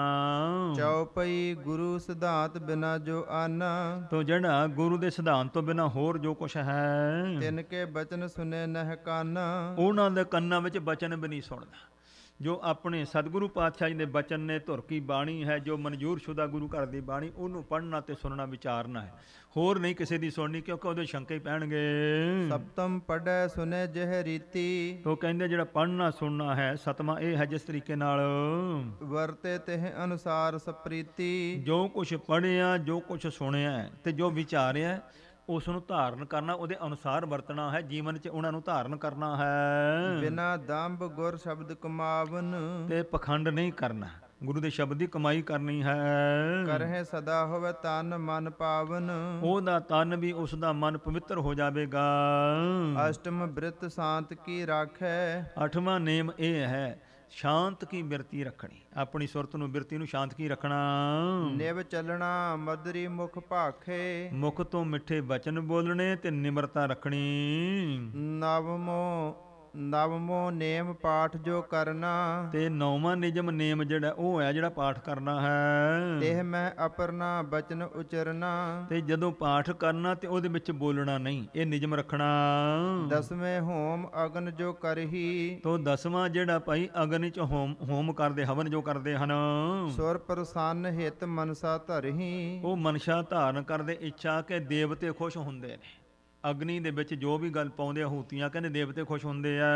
ਸਿੱਖ ਸੁਦਾ ਤੁਰ ਕੇ ਮੁਖ ਪਾਵਨ, ਤੇ ਭਾਈ ਸਾਹਿਬ ਕਹਿੰਦੇ ਨੇ ਕਿ ਕੋਈ ਗੁਰਸਿੱਖ ਭੁੱਖਾ ਹੈ ਤੇ ਉਹਨੂੰ ਜਿਹੜਾ ਭੋਜਨ ਮੁਖ ਪਾਉਣਾ ਹੈ। ਬ੍ਰਹਮ ਹੋਮ ਇਹ ਭਲੋ ਸੁਹਾਵਨ, ਇਹੀ ਬ੍ਰਹਮ ਹੋਮ ਹੈ, ਕਹਿੰਦੇ ਸੋਹਣਾ ਸੋਭਨੀਕ ਹੈ। ਵਾਹਿਗੁਰੂ ਕੋ ਕਰਹਿ ਉਚਾਰਾ, ਮੁਖ ਤੋਂ ਗੁਰਸਿੱਖ ਜਦੋਂ ਵਾਹਿਗੁਰੂ ਦਾ ਉਚਾਰਨ ਕਰਕੇ ਤਾਂ ਪਾਛੇ ਮੁਖ ਪਾਏ ਆਹਾਰਾ, ਭੋਜਨ ਮੁਖ ਵਿੱਚ ਜਦੋਂ ਪਾਉਣਗੇ, ਬਦਨ ਦੇਵਤਾ ਪਾਵਕ ਕਹੈ, ਕਿਉਂਕਿ ਜਿਹੜਾ ਮੁਖ ਦਾ ਦੇਵਤਾ ਇਹੋ ਹੀ ਅਗਨੀ ਦੇਵਤਾ ਮੰਨਿਆ ਹੈ। ਸਰਬ ਸੁਰਨ ਕੀ ਜਿਹਵਾ ਲਹਿ, ਅਗਨ ਦੇਵਤਾ ਸਾਰੇ ਦੇਵਤਿਆਂ ਦੀ ਜ਼ਬਾਨ ਮੰਨੀ ਜਾਂਦੀ ਹੈ। ਬ੍ਰਹਮ ਪ੍ਰਸੰਨ ਸੰਗ ਸੁਰ ਸਾਰੇ, ਤੇ ਜੇ ਬ੍ਰਹਮ ਖੁਸ਼ ਹੈ, ਸਾਰੇ ਦੇਵਤੇ ਆਪੇ ਖੁਸ਼ ਹੋ ਜਾਂਦੇ ਹਨ। ਤ੍ਰਿਪਤ ਹੋਤ ਹਰ ਨਾਮ ਉਚਾਰੇ, ਪਰਮੇਸ਼ਵਰ ਵਾਹਿਗੁਰੂ ਦਾ ਨਾਮ ਕਹਿਣਾ ਸਾਰੇ ਦੇਵਤੇ ਨੇ ਖੁਸ਼ ਤੇ ਰੱਜ ਜਾਂਦੇ ਆ। ਦੋਹਰਾ ਤ੍ਰਿਤੀ ਹੋਮ ਹੈ ਗਿਆਨ ਕਾ ਰਸ, ਤੋ ਕਹਿੰਦੇ ਨੇ ਤੀਜਾ ਹੋਮ ਜਿਹੜਾ ਗਿਆਨ ਦਾ ਜਿਹੜਾ ਰਸ ਆਉਣਾ ਹੈ। ਰਖਿਕ ਕੇ ਦਰਬ, ਤੇ ਇਸ ਪ੍ਰਕਾਰ ਜਿਹੜੇ ਸਾਡੀਆਂ ਰਖੀਕ ਇੰਦਰੀਆਂ ਦੇ ਜਿਹੜੇ ਪਦਾਰਥ ਹਨ, ਗਿਆਨ ਅਗਨ ਮੈਂ ਹੋਮ ਹੀ, ਇਹ ਜਦੋਂ ਗਿਆਨ ਦੀ ਪ੍ਰਾਪਤੀ ਹੁੰਦੀ ਉਹਦੇ ਵਿੱਚ ਸਾਰੇ ਹੀ ਹਵਨ ਹੋ ਜਾਂਦੇ ਨੇ, ਖਤਮ ਹੋ ਜਾਂਦੇ ਹਨ। ਤਨ ਹੰਤਾ ਇਦਕ ਸਰਬ, ਤੋ ਜਿਹੜੀ ਸਰੀਰ ਦੀ ਹੰਗਤਾ ਆਦਿਕ ਅਹੰਕਾਰ ਆਦਿਕ ਹੈ ਸਾਰਾ ਹੀ ਵਿਨਾਸ਼ ਹੋ ਜਾਂਦਾ ਹੈ। ਚੌਪਈ 10 ਪ੍ਰਕਾਰ ਇਹ ਨੇਮ ਗਿਆਨਾ, ਤੋ ਕਹਿੰਦੇ ਇਹ ਭਾਈ ਜਿਹੜਾ ਨੇਮ ਹੈ ਇਹ 10 ਪ੍ਰਕਾਰ ਦਾ ਇਸ ਦਾ ਗਿਆਨ ਤੁਹਾਨੂੰ ਦਿੱਤਾ ਹੈ। ਕਸ਼ਟ ਜੋਗ ਦੁਤ ਅੰਗ ਸੁਹਾਵਾ, ਇਹ ਭਾਈ ਕਸ਼ਟ ਯੋਗ ਦਾ ਦੂਸਰਾ ਅੰਗ ਤੁਹਾਨੂੰ ਦੱਸਿਆ ਹੈ। ਅੰਗ ਤੀਸਰੇ ਦੇਸ ਇਕੰਤੇ, ਤੀਸਰਾ ਜਿਹੜਾ ਹੈ ਅੰਗ ਕਸ਼ਟ ਯੋਗ ਦਾ ਉਹ ਹੈ ਇਕਾਂਤ ਦੇਸ਼, ਉਹ ਸਰਵਣ ਕਰੋ। ਨਰ ਬਚ ਸੁਨੇ ਨਾ ਤਹਾਂ ਬਸੰਤੇ, ਕਹਿੰਦੇ ਉਥੇ ਇਕਾਂਤ ਜਗ੍ਹਾ ਤੇ ਜਾਣਾ ਜਿੱਥੇ ਕਿਸੇ ਬੰਦੇ ਦੀ ਕੋਈ ਗੱਲ ਨਾ ਸੁਣੇ, ਆਵਾਜ਼ ਨਾ ਆਵੇ। ਚੌਥੇ ਅੰਗ ਜੋਗ ਕਾ ਆਸਨ, ਚੌਥਾ ਯੋਗ ਦਾ ਆ ਜਿਹੜਾ ਅੰਗ ਹੈ ਉਹ ਹੈ ਆਸਣ, ਆਸਣ ਲਾਉਣਾ ਜਿਹੜਾ। ਵੇਦ ਜੋਗੀਸਰ ਕਰਹੀ ਭਾਸਨ, ਤੋ ਵੇਦ ਵੀ ਤੇ ਜੋਗੀ ਲੋਕ ਜਿਹੜੇ ਨੇ ਜੋਗੀਆਂ ਦੇ ਈਸ਼ਰ ਮਹਾਨ ਜੋਗੀ ਦੱਸਦੇ ਹਨ। ਜੇਤੇ ਜੀਵ ਜਗਤ ਮਹਿ ਜਾਨਹੁ, ਜਿਤਨੇ ਜੀਵ ਭਾਵ 84 ਲੱਖ ਜੂਨਾਂ ਨੇ ਤੇ 84 ਹੀ ਆਸਣ ਹਨ। ਆਸਨ ਤੇਤੇ ਹੀ ਪਰਮਾਨਹੁ, ਪ੍ਰਮਾਣ ਕਰ ਲੋ ਕਿ ਉਨੇ ਹੀ ਆਸਣ ਨੇ, 84 ਲੱਖ ਜੂਨਾਂ ਤੇ 84 ਆਸਣ ਮੰਨੇ ਹਨ। ਤਿੰਨ ਤੇ ਜੁਗਮ ਸ਼੍ਰੋਮਣ ਬੀਨੇ, ਇਹਨਾਂ 84 ਦੇ ਵਿੱਚੋਂ 2 ਸ਼੍ਰੋਮਣੀ ਮੰਨੇ ਜਾਂਦੇ ਐ। ਮਹਾਪੁਰਖ ਹਿਤ ਕਾਰ ਸੋ ਲੀਨੇ, ਤੇ ਮਹਾਪੁਰਖਾਂ ਨੇ ਪ੍ਰੇਮ ਕਰਕੇ 2 ਆਸਣ ਧਾਰਨ ਕੀਤੇ ਹਨ। ਸਿੱਧ ਆਸਨ ਪਦਮਾਸਨ ਦੋ, ਇੱਕ ਸਿੱਧ ਆਸਣ ਹੈ, ਇੱਕ ਪਦਮ ਆਸਣ ਹੈ, ਇਹ 2 ਆਸਣ ਹਨ। ਤਿੰਨੇ ਜੇ ਲੱਛਣ ਸੁਨੀਏ ਸੋਊ, ਤੋ ਇਹਨਾਂ ਦੇ ਲੱਛਣ ਸੁਣੋ ਕਿਸ ਤਰੀਕੇ ਨਾਲ ਲਾਉਂਦੇ ਹਨ। ਛੇਤ ਕਸ਼ ਖੋਦ ਮ੍ਰਿਦਲ ਤ੍ਰਿਨ ਪਾਏ, ਕਹਿੰਦੇ ਥੋੜੀ ਜੀ ਧਰਤੀ ਪੱਟ ਲੈਣੀ ਤੇ ਉੱਥੇ ਕੁਝ ਕੋਮਲ ਘਾਹ ਪਾ ਲੈਣਾ। ਬੈਸਹਿ ਪੁੰਨ ਪਟ ਬਿਮਲ ਬਿਛਾਈ, ਸੋਹਣਾ ਸੁੰਦਰ ਉਜਲ ਬਸਤਰ ਵਿਛਾ ਕੇ ਉਹਦੇ ਉੱਤੇ ਬਹਿ ਜਾਣਾ। ਹੋਵੇ ਪਾਵਨ ਨਹਿ ਅੰਗ ਡੁਲਾਈ, ਤੇ ਫਿਰ ਉੱਥੇ ਪਵਿੱਤਰ ਹੋ ਕੇ ਬਹਿ ਜਾਣਾ ਤੇ ਅੰਗ ਨਹੀਂ ਹਿਲਾਉਂਦੇ। ਬਾਮ ਪੈਰ ਸੋ ਗੁਦਾ ਦਬਾਏ, ਤੋ ਜਿਹੜਾ ਇਸ ਪ੍ਰਕਾਰ ਖੱਬੇ ਪੈਰ ਦੀ ਅੰਡੀ ਹੈ ਇਹ ਗੁਦਾ ਤੇ ਰੱਖਣੀ ਹੈ ਥੱਲੇ। ਦੋਹਰਾ ਇੰਦਰੀ ਪਰ ਦਹਨ ਧਰੈ, ਸੱਜਾ ਪੈਰ ਦੀ ਅੱਡੀ ਜਿਹੜੀ ਹੈ ਇਸ ਪ੍ਰਕਾਰ ਕਾਮ ਕੁੰਡੇ ਤੇ ਰੱਖਣੀ ਹੈ। ਅਗਰ ਨਾਸ ਕਾ ਧਿਆਨ, ਤੋ ਜਿਹੜਾ ਧਿਆਨ ਹੈ ਇਹ ਆਪਣੇ ਨੱਕ ਦੀ ਕਰੂਮਲੀ ਤੇ ਕਰਨਾ। ਸਿੱਧ ਆਸਣ ਦੱਸ ਰਹੇ ਹਨ। ਸਿੱਧ ਆਸਨ ਇਹ ਕੋ ਭਨੈ, ਇਸ ਨੂੰ ਸਿੱਧ ਆਸਣ ਕਹਿੰਦੇ ਹਨ। ਜੋਗੀ ਕਰਤ ਸਜਾਨ, ਇਹ ਸਿਆਣੇ ਜੋਗੀ ਲੋਕ ਇਹ ਕਰਦੇ ਨੇ ਆਸਣ, ਇਹ ਸਿੱਧ ਕਰਦੇ ਹਨ। ਚੌਪਈ ਦਾਏ ਪਗ ਪਰ ਧਰ ਕਰ ਬਾਵਾਂ, ਪਦਮ ਆਸਣ ਜਿਹੜਾ ਹੈ ਕਿ ਭਾਈ ਇਸ ਪ੍ਰਕਾਰ ਸੋ ਸੱਜੇ ਪੱਟ ਦੇ ਉੱਤੇ ਖੱਬਾ ਪੈਰ ਰੱਖ ਲੈਣਾ। ਬਾਵੇਂ ਪਰ ਕਰ ਦਹਿਨ ਟਿਕਾਵਾ, ਸੱਜਾ ਪੈਰ ਜਿਹੜਾ ਖੱਬੇ ਪੱਟ ਤੇ ਚੜਾ ਕੇ ਉੱਤੇ ਰੱਖਣਾ। ਦੋਨੋਂ ਭੁਜਾ ਕੰਡ ਕਰ ਪਾਛੇ, ਤੇ ਦੋਨੋਂ ਬਾਹਾਂ ਪਿੱਛੋਂ ਦੀ ਆਪਣੇ ਲੱਕ ਦੇ ਉਹਦੀ ਲਿਆ ਕਰਕੇ ਗਹੇ ਅੰਗੂਠੇ ਪਗ ਡਿੱਡ ਆਛੇ, ਪੱਕੇ ਕਰਕੇ ਦੋਨੇ ਪੈਰਾਂ ਦੇ ਅੰਗੂਠੇ ਫੜ ਲੈਣੇ। ਸੋ ਇਸ ਤਰ੍ਹਾਂ ਪਿੱਛੋਂ ਦੀ ਬਾਹ ਕਰਕੇ ਸੱਜਾ ਅੰਗੂਠਾ ਇੱਧਰ ਫੜਨਾ ਤੇ ਇੱਧਰੋਂ ਖੱਬੇ ਨਾਲ ਇੱਧਰੋਂ ਪਿੱਛੋਂ ਦੀ ਕਰਕੇ ਇਹ ਸਾਧਨਾ ਕਰਨੀ। ਭੂਕੋ ਕਿਦੋਂ ਨਾਸ ਕਾ ਧਿਆਨਾ, ਜਾਂ ਨੱਕ ਦੀ ਕਰੂਮਲ ਤੇ ਧਿਆਨ ਰੱਖਣਾ ਜਾਂ ਧਰਤੀ ਤੇ ਧਿਆਨ ਟਿਕਾਉਣਾ, ਇਹਨੂੰ ਕਹਿਆ ਪਦਮ ਆਸਣ। ਕਰ ਬੈਸੇ ਪਦਮਾਸਨ ਜਾਨਾ, ਤੋ ਜਾਣ ਲੋ ਕਹਿੰਦੇ ਪਦਮ ਆਸਣ ਕਰਕੇ ਬੈਠ ਜਾਣਾ। ਅੰਗ ਪੰਚਮੋ ਪ੍ਰਾਣਾ ਜਾਮ, ਤੋ ਪੰਜਵਾਂ ਜਿਹੜਾ ਅੰਗ ਹੈ ਇਸ ਪ੍ਰਕਾਰ ਕਸ਼ਟ ਯੋਗ ਦਾ ਪ੍ਰਾਣਾਯਾਮ ਹੈ। ਪੂਰਕ ਕੁੰਭਕ ਰੇਚਕ ਨਾਮ, ਇਹਦੇ ਨਾਮ ਨੇ ਪੂਰਕ ਕੁੰਭਕ ਤੇ ਰੇਚਕ, ਇਹ ਗੁਰਬਾਣੀ ਵਿੱਚ ਆਉਂਦੇ ਨੇ। ਇਸ ਵਾਸਤੇ ਸਾਨੂੰ ਇਤਿਹਾਸ ਵਿੱਚੋਂ ਕਵੀ ਜੀ ਦੀ ਬਹੁਤ ਭਾਰੀ ਮਿਹਨਤ ਹੈ। ਪਤਾ ਨਹੀਂ ਕਿੱਥੋਂ ਕਿੱਥੋਂ ਉਹਨਾਂ ਇਹ ਵਿਦਿਆ ਸਿੱਖ ਕਰਕੇ ਤੇ ਸਾਡੇ ਤੱਕ ਪਹੁੰਚਾਉਣ ਲਈ ਇਹ ਵਿਦਿਆ ਜਿਹੜੀ ਹੈ ਉਹਨਾਂ ਨੇ ਇਹ ਗ੍ਰੰਥ ਵਿੱਚ ਦਰਜ ਕੀਤੀ ਹੈ। ਤੋ 3 ਪ੍ਰਕਾਰ, ਤੋ ਪੂਰਕ ਕੁੰਭਕ ਰੇਚਕ ਹੈ। ਸੋ ਜਿਹੜਾ ਇਹ 3 ਪ੍ਰਕਾਰ ਦੇ ਹਨ। ਬਾਹਰ ਤੇ ਮਨ ਸੁਰਤ ਟਿਕਾਵੇ, ਕਹਿੰਦੇ ਬਾਹਰੋਂ ਆਪਣੀ ਸੁਰਤੀ ਨੂੰ ਟਿਕਾ ਲੈਣਾ, ਇਕਾਗਰ ਕਰਨਾ। ਦਹਿਨੇ ਸੁਰ ਤੇ ਪ੍ਰਾਨ ਢਾਵੇ, ਤੋ ਕਹਿੰਦੇ ਨੇ ਇਸ ਪ੍ਰਕਾਰ ਸੱਜੇ ਸੁਰ ਤੋਂ, ਸੱਜੀ ਸੁਰ ਤੋਂ ਭਾਵ ਸੱਜਾ ਨੱਕ, ਇੱਕ ਨਾਸ, ਇਹਦੇ ਤੋਂ ਪ੍ਰਾਣਾਂ ਨੂੰ ਉੱਪਰ ਨੂੰ ਚੜਾਉਣਾ ਸਵਾਸ ਨੂੰ। ਖੈਂਚਿਤ ਦਵੈਦਸ ਮੰਤਰ ਹੈ ਜੋਏ 12 ਮਾਤਰਾ ਓਮ ਕਹਿਣਾ ਜਾਂ ਓੰਕਾਰ ਕਹਿ ਕੇ 12 ਵਾਰੀ ਤੇ ਇੰਨਾ ਲੰਬਾ ਸਾਹ ਚੜਾਉਣਾ ਉੱਪਰ ਨੂੰ। ਓੰਕਾਰ ਜਪੇ ਤਬ ਸੋਏ ਓੰਕਾਰ ਦਾ ਜਾਪ ਕਰਨਾ ਓਨਾ ਸਮਾਂ ਜਿਤੇ ਪ੍ਰਾਣ ਅੰਤਰ ਠਹਿਰਾਵੇ ਤੇ ਫਿਰ ਕਹਿੰਦੇ ਨੇ ਮਸਤਕ ਦੇ ਵਿੱਚ ਫਿਰ ਉਹਨਾਂ ਪ੍ਰਾਣ ਨੂੰ ਟਿਕਾਉਣਾ ਸਵਾਸ ਨੂੰ। ਕੁੰਭਕ ਤੇਤੋ ਨਾਮ ਕਹਾਵੇ ਜਿਹੜਾ 12 ਵਾਰੀ ਓੰਕਾਰ ਜਾਂ ਓਮ ਕਹਿ ਕਰਕੇ ਸਵਾਸ ਉੱਪਰ ਨੂੰ ਚੜਾਉਣਾ ਹੈ। ਸੋ ਇਸ ਨੂੰ ਪੂਰਕ ਤੇ ਜਦੋਂ ਮਸਤਕ ਦੇ ਵਿੱਚ ਰੋਕ ਕੇ ਸਵਾਸ ਉਹਨਾਂ ਵਾਰੀ ਫਿਰ 12 ਵਾਰੀ ਮੱਥੇ ਦੇ ਵਿੱਚ ਸਵਾਸ ਟਿਕਾ ਕੇ ਤੇ 12 ਵਾਰੀ ਫਿਰ ਓੰਕਾਰ ਦਾ ਜਾਪ ਕਰਨਾ। 24 ਮਾਤਰਾ ਓੰਕਾਰ 24 ਮਾਤਰਾ ਜਿਹੜੀਆਂ ਓੰਕਾਰ ਦਾ 24 ਵਾਰ ਜੋ ਕਹਿਣਾ ਹੈ ਜਾਪ ਕਰੇ ਤਹ ਸਮੇਂ ਉਚਾਰਾ ਮੱਥੇ ਦੇ ਵਿੱਚ ਜਾਪ ਕਰਨਾ ਉਸ ਵੇਲੇ। ਬਾਵੇਂ ਸੁਰ ਸੋ ਕਰਹਿ ਉਤਾਰਾ ਖੱਬੀ ਸੁਰ ਦੇ ਨਾਲ ਜਦੋਂ ਸਵਾਸ ਨੂੰ ਉਤਾਰਨਾ ਹੈ। ਦਵਾਦਸ ਮਾਤਰਾ ਜਾਪ ਓੰਕਾਰ ਓੰਕਾਰ ਦਾ 12 ਵਾਰੀ ਜਾਪ ਕਰਨਾ। ਇਹ ਕਹਿੰਦੇ ਪੂਰਕ ਕੁੰਭਕ ਤੇ ਰੇਚਕ 12 ਵਾਰੀ ਓੰਕਾਰ ਕਹਿ ਕੇ ਤੇ ਸਵਾਸ ਉੱਪਰ ਨੂੰ ਲਿਜਾਣਾ। ਫਿਰ ਸਵਾਸ ਨੂੰ ਰੋਕ ਕੇ ਮੱਥੇ ਦੇ ਵਿੱਚ ਜਦੋਂ ਉੱਪਰ ਨੂੰ ਲਗਾਏ ਤੇ ਪੂਰਕ ਹੈ। ਜਦੋਂ ਮੱਥੇ ਦੇ ਵਿੱਚ 24 ਵਾਰ ਓੰਕਾਰ ਕਹਿ ਕੇ ਡਬਲ ਟਾਈਮ ਜਿਹੜਾ ਉਹਨੂੰ ਟਿਕਾਉਣਾ ਹੈ, ਇਹਨੂੰ ਕਹਿੰਦਾ ਕੁੰਭਕ। ਫਿਰ ਹੌਲੀ ਹੌਲੀ ਖੱਬੀ ਨਾਸਕਾ ਤੋਂ ਉਤਾਰਨਾ 12 ਵਾਰੀ ਓੰਕਾਰ ਕਹਿਣਾ, ਇਹਨੂੰ ਕਹਿੰਦੇ ਰੇਚਕ। ਰੇਚਕ ਉਤਾਰਨਾ ਪੂਰਕ ਕੁੰਭਕ ਰੇਚਕ। ਇਹ ਜੋਗ ਦੀ ਕਿਰਿਆ ਦੱਸਦੇ ਪ੍ਰਾਣਾਯਾਮ। ਰੇਚਕ ਜਾਂ ਕੋ ਨਾਮ ਕਹੀਜੈ ਇਹਨੂੰ ਰੇਚਕ ਕਹੀਦਾ ਜਦੋਂ ਖੱਬੀ ਸੁਰ ਤੋਂ ਉਤਾਰਨਾ ਹੈ। ਸਨੇ ਸਨੇ ਜੋ ਛੋਡਨ ਕੀਜੈ ਹੌਲੀ ਹੌਲੀ ਕਹਿੰਦੇ ਛੱਡਣਾ ਹੈ ਸਵਾਸ ਨੂੰ। ਤੈਸੇ ਹੀ ਬਾਏਂ ਤੇ ਦਾਏਂ ਇਸੇ ਤਰ੍ਹਾਂ ਫਿਰ ਖੱਬੇ ਪਾਸੇ ਚੜਾਉਣਾ ਤੇ ਸੱਜੇ ਪਾਸੇ ਉਤਾਰਨਾ। ਦਾਏਂ ਤੇ ਬਾਏਂ ਸੋ ਚੜਾਏ ਤੋ ਖੱਬੇ ਤੋਂ ਸੱਜੇ, ਸੱਜੇ ਤੋਂ ਖੱਬੇ, ਇਸ ਤਰ੍ਹਾਂ ਸੋ ਇਸ ਤਰੀਕੇ ਨਾਲ ਜਿਹੜੀ ਅਭਿਆਸ ਕਰਨਾ। ਖੁੱਲੇ ਰਾਹੇ ਤ੍ਰੁਕਟੀ ਇਸ ਢਾਰਾ ਇਸ ਤਰੀਕੇ ਦੇ ਨਾਲ ਕਹਿੰਦੇ ਤ੍ਰਿਕੁਟੀ ਮਸਤਕ ਵਿੱਚ ਖੁੱਲ ਜਾਂਦੀ ਹੈ। ਠਹਿ ਰਹਿ ਪ੍ਰਾਨ ਜੇ ਦਸਵੇਂ ਦਵਾਰਾ ਪ੍ਰਾਣ ਫਿਰ ਦਸਮ ਦਵਾਰ ਵਿੱਚ ਟਿਕ ਜਾਂਦੇ ਨੇ ਜੋਗੀਆਂ ਦੇ। ਤਬੇ ਅਨਾਹਦ ਕੀ ਧੁਨ ਖੁੱਲ ਹੈ ਜਦੋਂ ਦਸਮ ਦਵਾਰ ਖੁੱਲਦਾ ਤੇ ਉੱਥੇ ਇੱਕ ਅਨਾਹਦ ਇੱਕ ਰਸ ਲਗਾਤਾਰ ਧੁਨ ਜਿਹੜੀ ਵੱਜਦੀ ਉਹ ਖੁੱਲ ਜਾਂਦੀ ਹੈ। ਦਰਸ਼ਨ ਪਰਮ ਜੋਤ ਕੋ ਮਿਲ ਹੈ ਉੱਥੇ ਪਰਮ ਜੋਤੀ ਦਾ ਕਹਿੰਦੇ ਫਿਰ ਦਰਸ਼ਨ ਹੁੰਦਾ ਹੈ। ਝਿਲ ਮਿਲ ਕਾਰ ਮਹਾਨ ਪ੍ਰਕਾਸ਼ਾ ਉੱਥੇ ਜਿਹੜਾ ਬੜਾ ਭਾਰੀ ਝਿਲਮਿਲ ਕਾਰ ਦਾ ਝਲਕਾ ਵੱਜਦਾ ਹੈ, ਪ੍ਰਕਾਸ਼ ਹੁੰਦਾ ਹੈ। ਜਿਹ ਪਿਖ ਹੋਵੇ ਵਿਸੇਖ ਸੁਖ ਰਾਸਾ ਜਿਹਨੂੰ ਵੇਖ ਕਰਕੇ ਬੜਾ ਭਾਰੀ ਸੁੱਖ ਦੀ ਪ੍ਰਾਪਤੀ ਹੁੰਦੀ ਹੈ। ਦੋਹਰਾ ਜਿਉ ਜਿਉ ਧਰਹੀ ਧਿਆਨ ਕੂ ਜਿਵੇਂ ਜਿਵੇਂ ਧਿਆਨ ਧਾਰਨ ਕਰਦਾ ਹੈ ਤਿਉ ਤਿਉ ਧੁਨ ਵੱਧ ਜਾਏ ਤਿਵੇਂ ਤਿਵੇਂ ਧੁਨ ਵੱਧ ਜਾਂਦੀ ਹੈ। ਉਹ ਅਨਹਦ ਧੁਨ ਜਿਹੜੀ ਹੈ। ਅਸ਼ਟ ਅੰਗ ਹੈ ਜੋਗ ਕਾ ਉਹ ਕਹਿੰਦੇ 6ਵਾਂ ਅੰਗ ਹੈ ਜੋਗ ਦਾ। ਧਿਆਨ ਧਰਤ ਸੁਖ ਪਾਏ ਧਿਆਨ ਧਾਰਨ ਕਰਕੇ ਸੁਖ ਪ੍ਰਾਪਤ ਕਰਨਾ। ਚਉਪਈ ਦਵੈ ਪ੍ਰਕਾਰ ਕੋ ਲਖੋ ਸੋ ਧਿਆਨਾ 2 ਪ੍ਰਕਾਰ ਦਾ ਧਿਆਨ ਜਾਣ ਲਓ। ਬਾਹੇ ਕਾ ਅੰਤਰਿਕਕ ਬਖਾਨਾ ਇੱਕ ਬਾਹਰੀ ਧਿਆਨ ਹੈ, ਇੱਕ ਅੰਤਰੀਵ ਧਿਆਨ ਹੈ।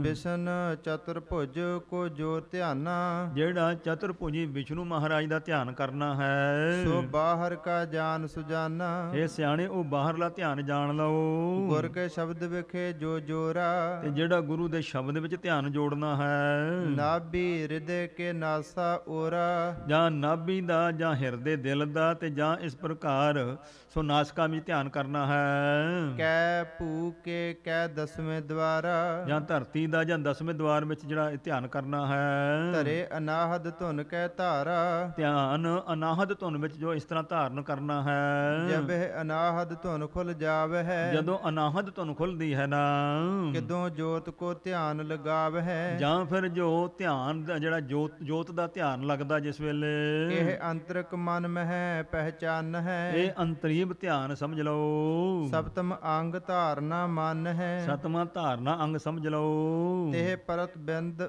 ਤ੍ਰਹਿ ਪਿਤ ਬੰਦ ਸੰਕਲਪ ਉਠਾਵਨ ਉਸ ਦੇ ਵਿੱਚ ਰੋਕ ਜਿਹੜੀ ਆ ਉਹ ਹੈ ਜਿਹੜਾ ਫੁਰਨਾ ਉਠਾਉਣਾ ਹੈ। ਤਿਹ ਤੇ ਪੁਨ ਪੁਨ ਮਨ ਹੈ ਹਟਾਵਨ ਤੋ ਜਿਹੜਾ ਮਨ ਹੈ ਉਸ ਨੂੰ ਫੁਰਨਿਆਂ ਤੋਂ ਬਾਰ-ਬਾਰ ਰੋਕਣਾ ਹੈ। ਧਿਆਨ ਵਿਖੇ ਜੋ ਰਹਿ ਠਹਿਰਾਵਨ ਤੇ ਧਿਆਨ ਦੇ ਵਿੱਚ ਜੋੜਨਾ, ਧਿਆਨ ਨੂੰ ਟਿਕਾਉਣਾ ਹੈ, ਫੁਰਨਿਆਂ ਨੂੰ ਰੋਕਣਾ ਹੈ। ਜਹੀ ਧਾਰਨਾ ਨਾਮ ਕਹਾਵ ਹੈ ਇਸ ਨੂੰ ਧਾਰਨਾ ਕਹੀਦਾ ਹੈ ਜੀ। ਜਬ ਮਨ ਠਹਿ ਰਹਿ ਹੋਏ ਅਡੋਲਾ ਜਦੋਂ ਮਨ ਟਿਕ ਜਾਵੇ ਤੇ ਅਡੋਲ ਹੋ ਜਾਵੇ ਤਿਹ ਕੋ ਨਾਮ ਸਮਾਦ ਅਡੋਲਾ ਉਹਨੂੰ ਅਡੋਲ ਸਮਾਧੀ ਕਹੀਦਾ ਹੈ। ਸੋ ਸਮਾਦ ਹੈ ਉਬੈ ਪ੍ਰਕਾਰੀ ਤੇ ਸਮਾਧੀ ਵੀ 2 ਕਿਸਮ ਦੀ ਹੈ ਜਾਣ ਲਓ। ਨਿਰਵਰਕ ਨਿਰਵਿਕਲਪ ਸਾਕਲਪ ਉਚਾਰੀ। ਇੱਕ ਹੈ ਸਾਵਿਕਲਪ, ਇੱਕ ਹੈ ਨਿਰਵਿਕਲਪ ਸਮਾਧੀ, ਦੋ ਪ੍ਰਕਾਰ ਦੀ ਹੈ। ਦੋਹਰਾ ਧਿਆਤਾ ਧਿਆਨ ਸੋ ਧੇ, ਜੋ ਪ੍ਰਿਥਕ ਪ੍ਰਿਥਕ ਇਨ ਜਾਨ। ਜਦੋਂ ਧਿਆਤਾ ਧਿਆਨ ਤੇ ਧੇ, ਤਿੰਨ ਚੀਜ਼ਾਂ ਜਦੋਂ ਧਿਆਨ ਕਰਨਾ ਸਿਮਰਨ ਕਰਨਾ ਹੈ। ਮੈਂ ਧਿਆਉਂਦਾ ਹਾਂ, ਮੇਰਾ ਧਿਆਨ ਤੇ ਧੇ ਜਿਹਦੇ ਵਿੱਚ ਅਸੀਂ ਧਿਆਨ ਲਾਉਨੇ। ਜਦੋਂ ਵੱਖਰੇ ਵੱਖਰੇ ਹੋਣ ਤਾਂ ਜੋ ਪ੍ਰਿਥਕ ਪ੍ਰਿਥਕ ਇੱਕ ਜਾਨ। ਇਹਨਾਂ ਨੂੰ ਜਾਣ ਲਓ ਜੋ ਵੱਖਰੇ ਵੱਖਰੇ ਹਨ। ਸੋ ਸਾ ਵਿਕਲਪ ਕਹਿਤ ਹੈ, ਉਸ ਨੂੰ ਸਾਵਿਕਲਪ ਸਮਾਧੀ ਕਹੀਦਾ ਹੈ। ਜੋਗੀ ਪੁਰਖ ਸੁਜਾਨ। ਸਿਆਣੇ ਜੋਗੀ ਪੁਰਖ ਇਸ ਨੂੰ ਸਾਵਿਕਲਪ ਕਹਿੰਦੇ ਹਨ। ਚਉਪਈ ਆਪ ਭਿੰਨ ਭਿੰਨ ਧਿਆਨਾ। ਜਿਸ ਵੇਲੇ ਧਿਆਨ ਜੁੜ ਜਾਏ ਤੇ ਫਿਰ ਨਾ ਧਿਆਨ ਵੱਖਰਾ ਰਹੇ ਤੇ ਨਾ ਆਪਣਾ ਆਪ ਵੱਖਰਾ ਰਹੇ। ਇੱਕੋ ਹੀ ਜਦੋਂ ਧਿਆਨ ਰੂਪ ਹੋਏ ਆਸਣ ਪਾਵੇ, ਜਦੋਂ ਗੱਲ ਬਣ ਜਾਏ ਤੇ ਸਭ ਬ੍ਰਹਮ ਰੂਪ ਕਰ ਜਾਨਾ। ਜਿਹਦੇ ਵਿੱਚ ਧਿਆਨ ਜੋੜਿਆ, ਜਦ ਉਹਦਾ ਹੀ ਰੂਪ ਬ੍ਰਹਮ ਦਾ ਹੀ ਰੂਪ ਜਦੋਂ ਹੋ ਜਾਣ ਲਵੇ। ਨਿਰਵਿਕਲਪ ਸੋ ਲਖੋ ਸਮਾਦ। ਇਹਨੂੰ ਨਿਰਵਿਕਲਪ ਸਮਾਧੀ ਕਹੀਦਾ ਹੈ। ਐਸੇ ਅਸ਼ਟ ਅੰਗ ਤਨ ਕਾ ਸਾਧ। ਇਉਂ ਭਾਈ ਤਨ ਸਰੀਰ ਕਰਕੇ 8 ਅੰਗਾਂ ਦੀ ਜੋ ਸਾਧਨਾ ਕਰਨੀ ਹੈ। ਬ੍ਰਿਤ ਅਰੂੜ ਜੋਗ ਮਹਿ ਜੋ ਲਓ। ਜਦੋਂ ਤੱਕ ਕਹਿੰਦੇ ਜੋਗੀ ਦੀ ਬਿਰਤੀ ਅਰੂੜ ਹੁੰਦੀ ਆ, ਇੱਥੇ ਜੁੜੀ ਹੁੰਦੀ ਆ, ਲੈ ਤਾਹੇ ਕੋ ਰਸ ਸੁਭ ਤੋਂ ਲਓ। ਉਦੋਂ ਤੱਕ, ਜਦੋਂ ਤੱਕ ਸਮਾਧੀ ਲਾ ਕੇ ਧਿਆਨ ਜੋੜਦਾ, ਉਦੋਂ ਤੱਕ ਹੀ ਉਸ ਨੂੰ ਆਨੰਦ ਹੈ। ਉਤਰਹਿ ਬ੍ਰਿਤ ਜੋਗ ਤੇ ਜਬ ਹੀ। ਜਦੋਂ ਜੋਗ ਤੋਂ ਬਿਰਤੀ ਉਤਰਦੀ ਆ, ਉਸ ਦੀ ਧਿਆਨ ਉਥਾਨ ਹੁੰਦਾ ਹੈ। ਗੁਰੂ ਬਾਣੀ ਸੋ ਪਰਚਹਿ ਤਬ ਹੀ। ਤੇ ਫਿਰ ਕਹਿੰਦੇ ਬਾਣੀ ਦੇ ਨਾਲ ਪਰਚ ਜਾਵੇ। ਐਸੇ ਪੀਬਹੁ ਕੋ ਕਲਿਆਣਾ। ਹਜੂਰ ਕਹਿੰਦੇ ਏਦਾਂ ਵੀ ਬਹੁਤਿਆਂ ਦਾ ਕਲਿਆਣ ਹੁੰਦਾ। ਰਾਜਾ ਸ਼ਿਵਨਾਭ ਇਹ ਵੀ ਤਰੀਕਾ ਹੈ। ਭਏ ਜਗਤ ਕੇ ਬੰਧਨ ਹਾਨਾ। ਉਹਨਾਂ ਦੇ ਸਾਰੇ ਜਗਤ ਦੇ ਬੰਧਨ ਜਿਹੜੇ ਦੇ ਹਾਨ ਨਾਸ ਹੋ ਜਾਂਦੇ ਹਨ। ਦੂਜਾ ਭਗਤ ਜੋਗ ਕੋ ਪੰਥਾ। ਦੂਸਰਾ ਜਿਹੜਾ ਹੈ ਨਾ ਭਗਤ ਜੋਗ, ਇਹ ਜਿਹੜਾ ਰਸਤਾ ਹੈ ਦੂਸਰਾ।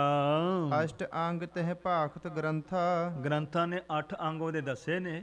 ਸੋ ਭਗਤ ਜੋਗ ਜਿਹੜਾ ਨਾ, ਉਹਦੇ 8 ਅੰਗ ਜਿਹੜੇ ਅਗਲੇ ਸਮੇਂ 'ਚ ਸਰਵਣ ਕਰਾਂਗੇ। ਇਹ ਜਿਹੜਾ ਕਸ਼ਟ ਜੋਗ ਹੈ, ਉਸ ਦੇ 8 ਅੰਗ ਜਿਹੜੇ ਆਪਾਂ ਸਰਵਣ ਕੀਤੇ ਨੇ। ਬੜੀ ਖੋਜ ਦੀ ਗੱਲ ਹੈ। ਗੁਰੂ ਸਾਹਿਬ ਨੇ ਬਖਸ਼ਿਸ਼ ਕੀਤੀ ਹੈ। ਸਤ ਸੰਗਤ ਗੁਰੂ ਰਹਿਮਤ ਕਰਨ, ਬਖਸ਼ਿਸ਼ ਕਰਨ, ਸਾਨੂੰ ਆਪਣੀ ਪਿਆਰੀ ਗੁਰਸਿੱਖੀ ਦੀ ਦਾਤ ਬਖਸ਼ਣ। ਤੋ ਮਹਾਰਾਜ ਸਤਿਗੁਰੂ ਜੀ ਦੇ ਉਪਦੇਸ਼ ਕਮਾ ਕਰਕੇ ਲੋਕ ਸੁਖੀਏ ਪਰਲੋਕ ਸੁਹੇਲੇ। ਨਾਨਕ ਹਰ ਪ੍ਰਭ ਆਪੇ ਮੇਲੇ ਦੀ ਬਰਕਤਾਂ ਦੇ ਪਾਤਰ ਬਣੀਏ। ਭੁੱਲਾਂ ਚੁੱਕਾਂ ਦੀ ਖਿਮਾ ਬਖਸ਼ਣੀ ਦੇਹੋ ਸੱਜਣ ਅਸੀਂ ਸੜੀਆਂ। ਜੋ ਹੋਵੇ ਸਹਿਬ ਸੁਮੇਲ ਦੀ ਦਾਤ ਪ੍ਰਾਪਤ ਹੋਵੇ। ਐਸੇ ਭੀ ਬਹੁ ਕੋ ਕਲਿਆਣਾ। ਭਏ ਜਗਤ ਕੇ ਬੰਧਨ ਹਾਨਾ। ਦੂਜਾ ਭਗਤ ਜੋਗ ਕੋ ਪੰਥਾ। ਅਸ਼ਟ ਅੰਗ ਤੇ ਭਾਖਤ ਗ੍ਰੰਥਾ। ਵਾਹਿਗੁਰੂ ਜੀ ਕਾ ਖਾਲਸਾ, ਵਾਹਿਗੁਰੂ ਜੀ ਕੀ ਫਤਿਹ।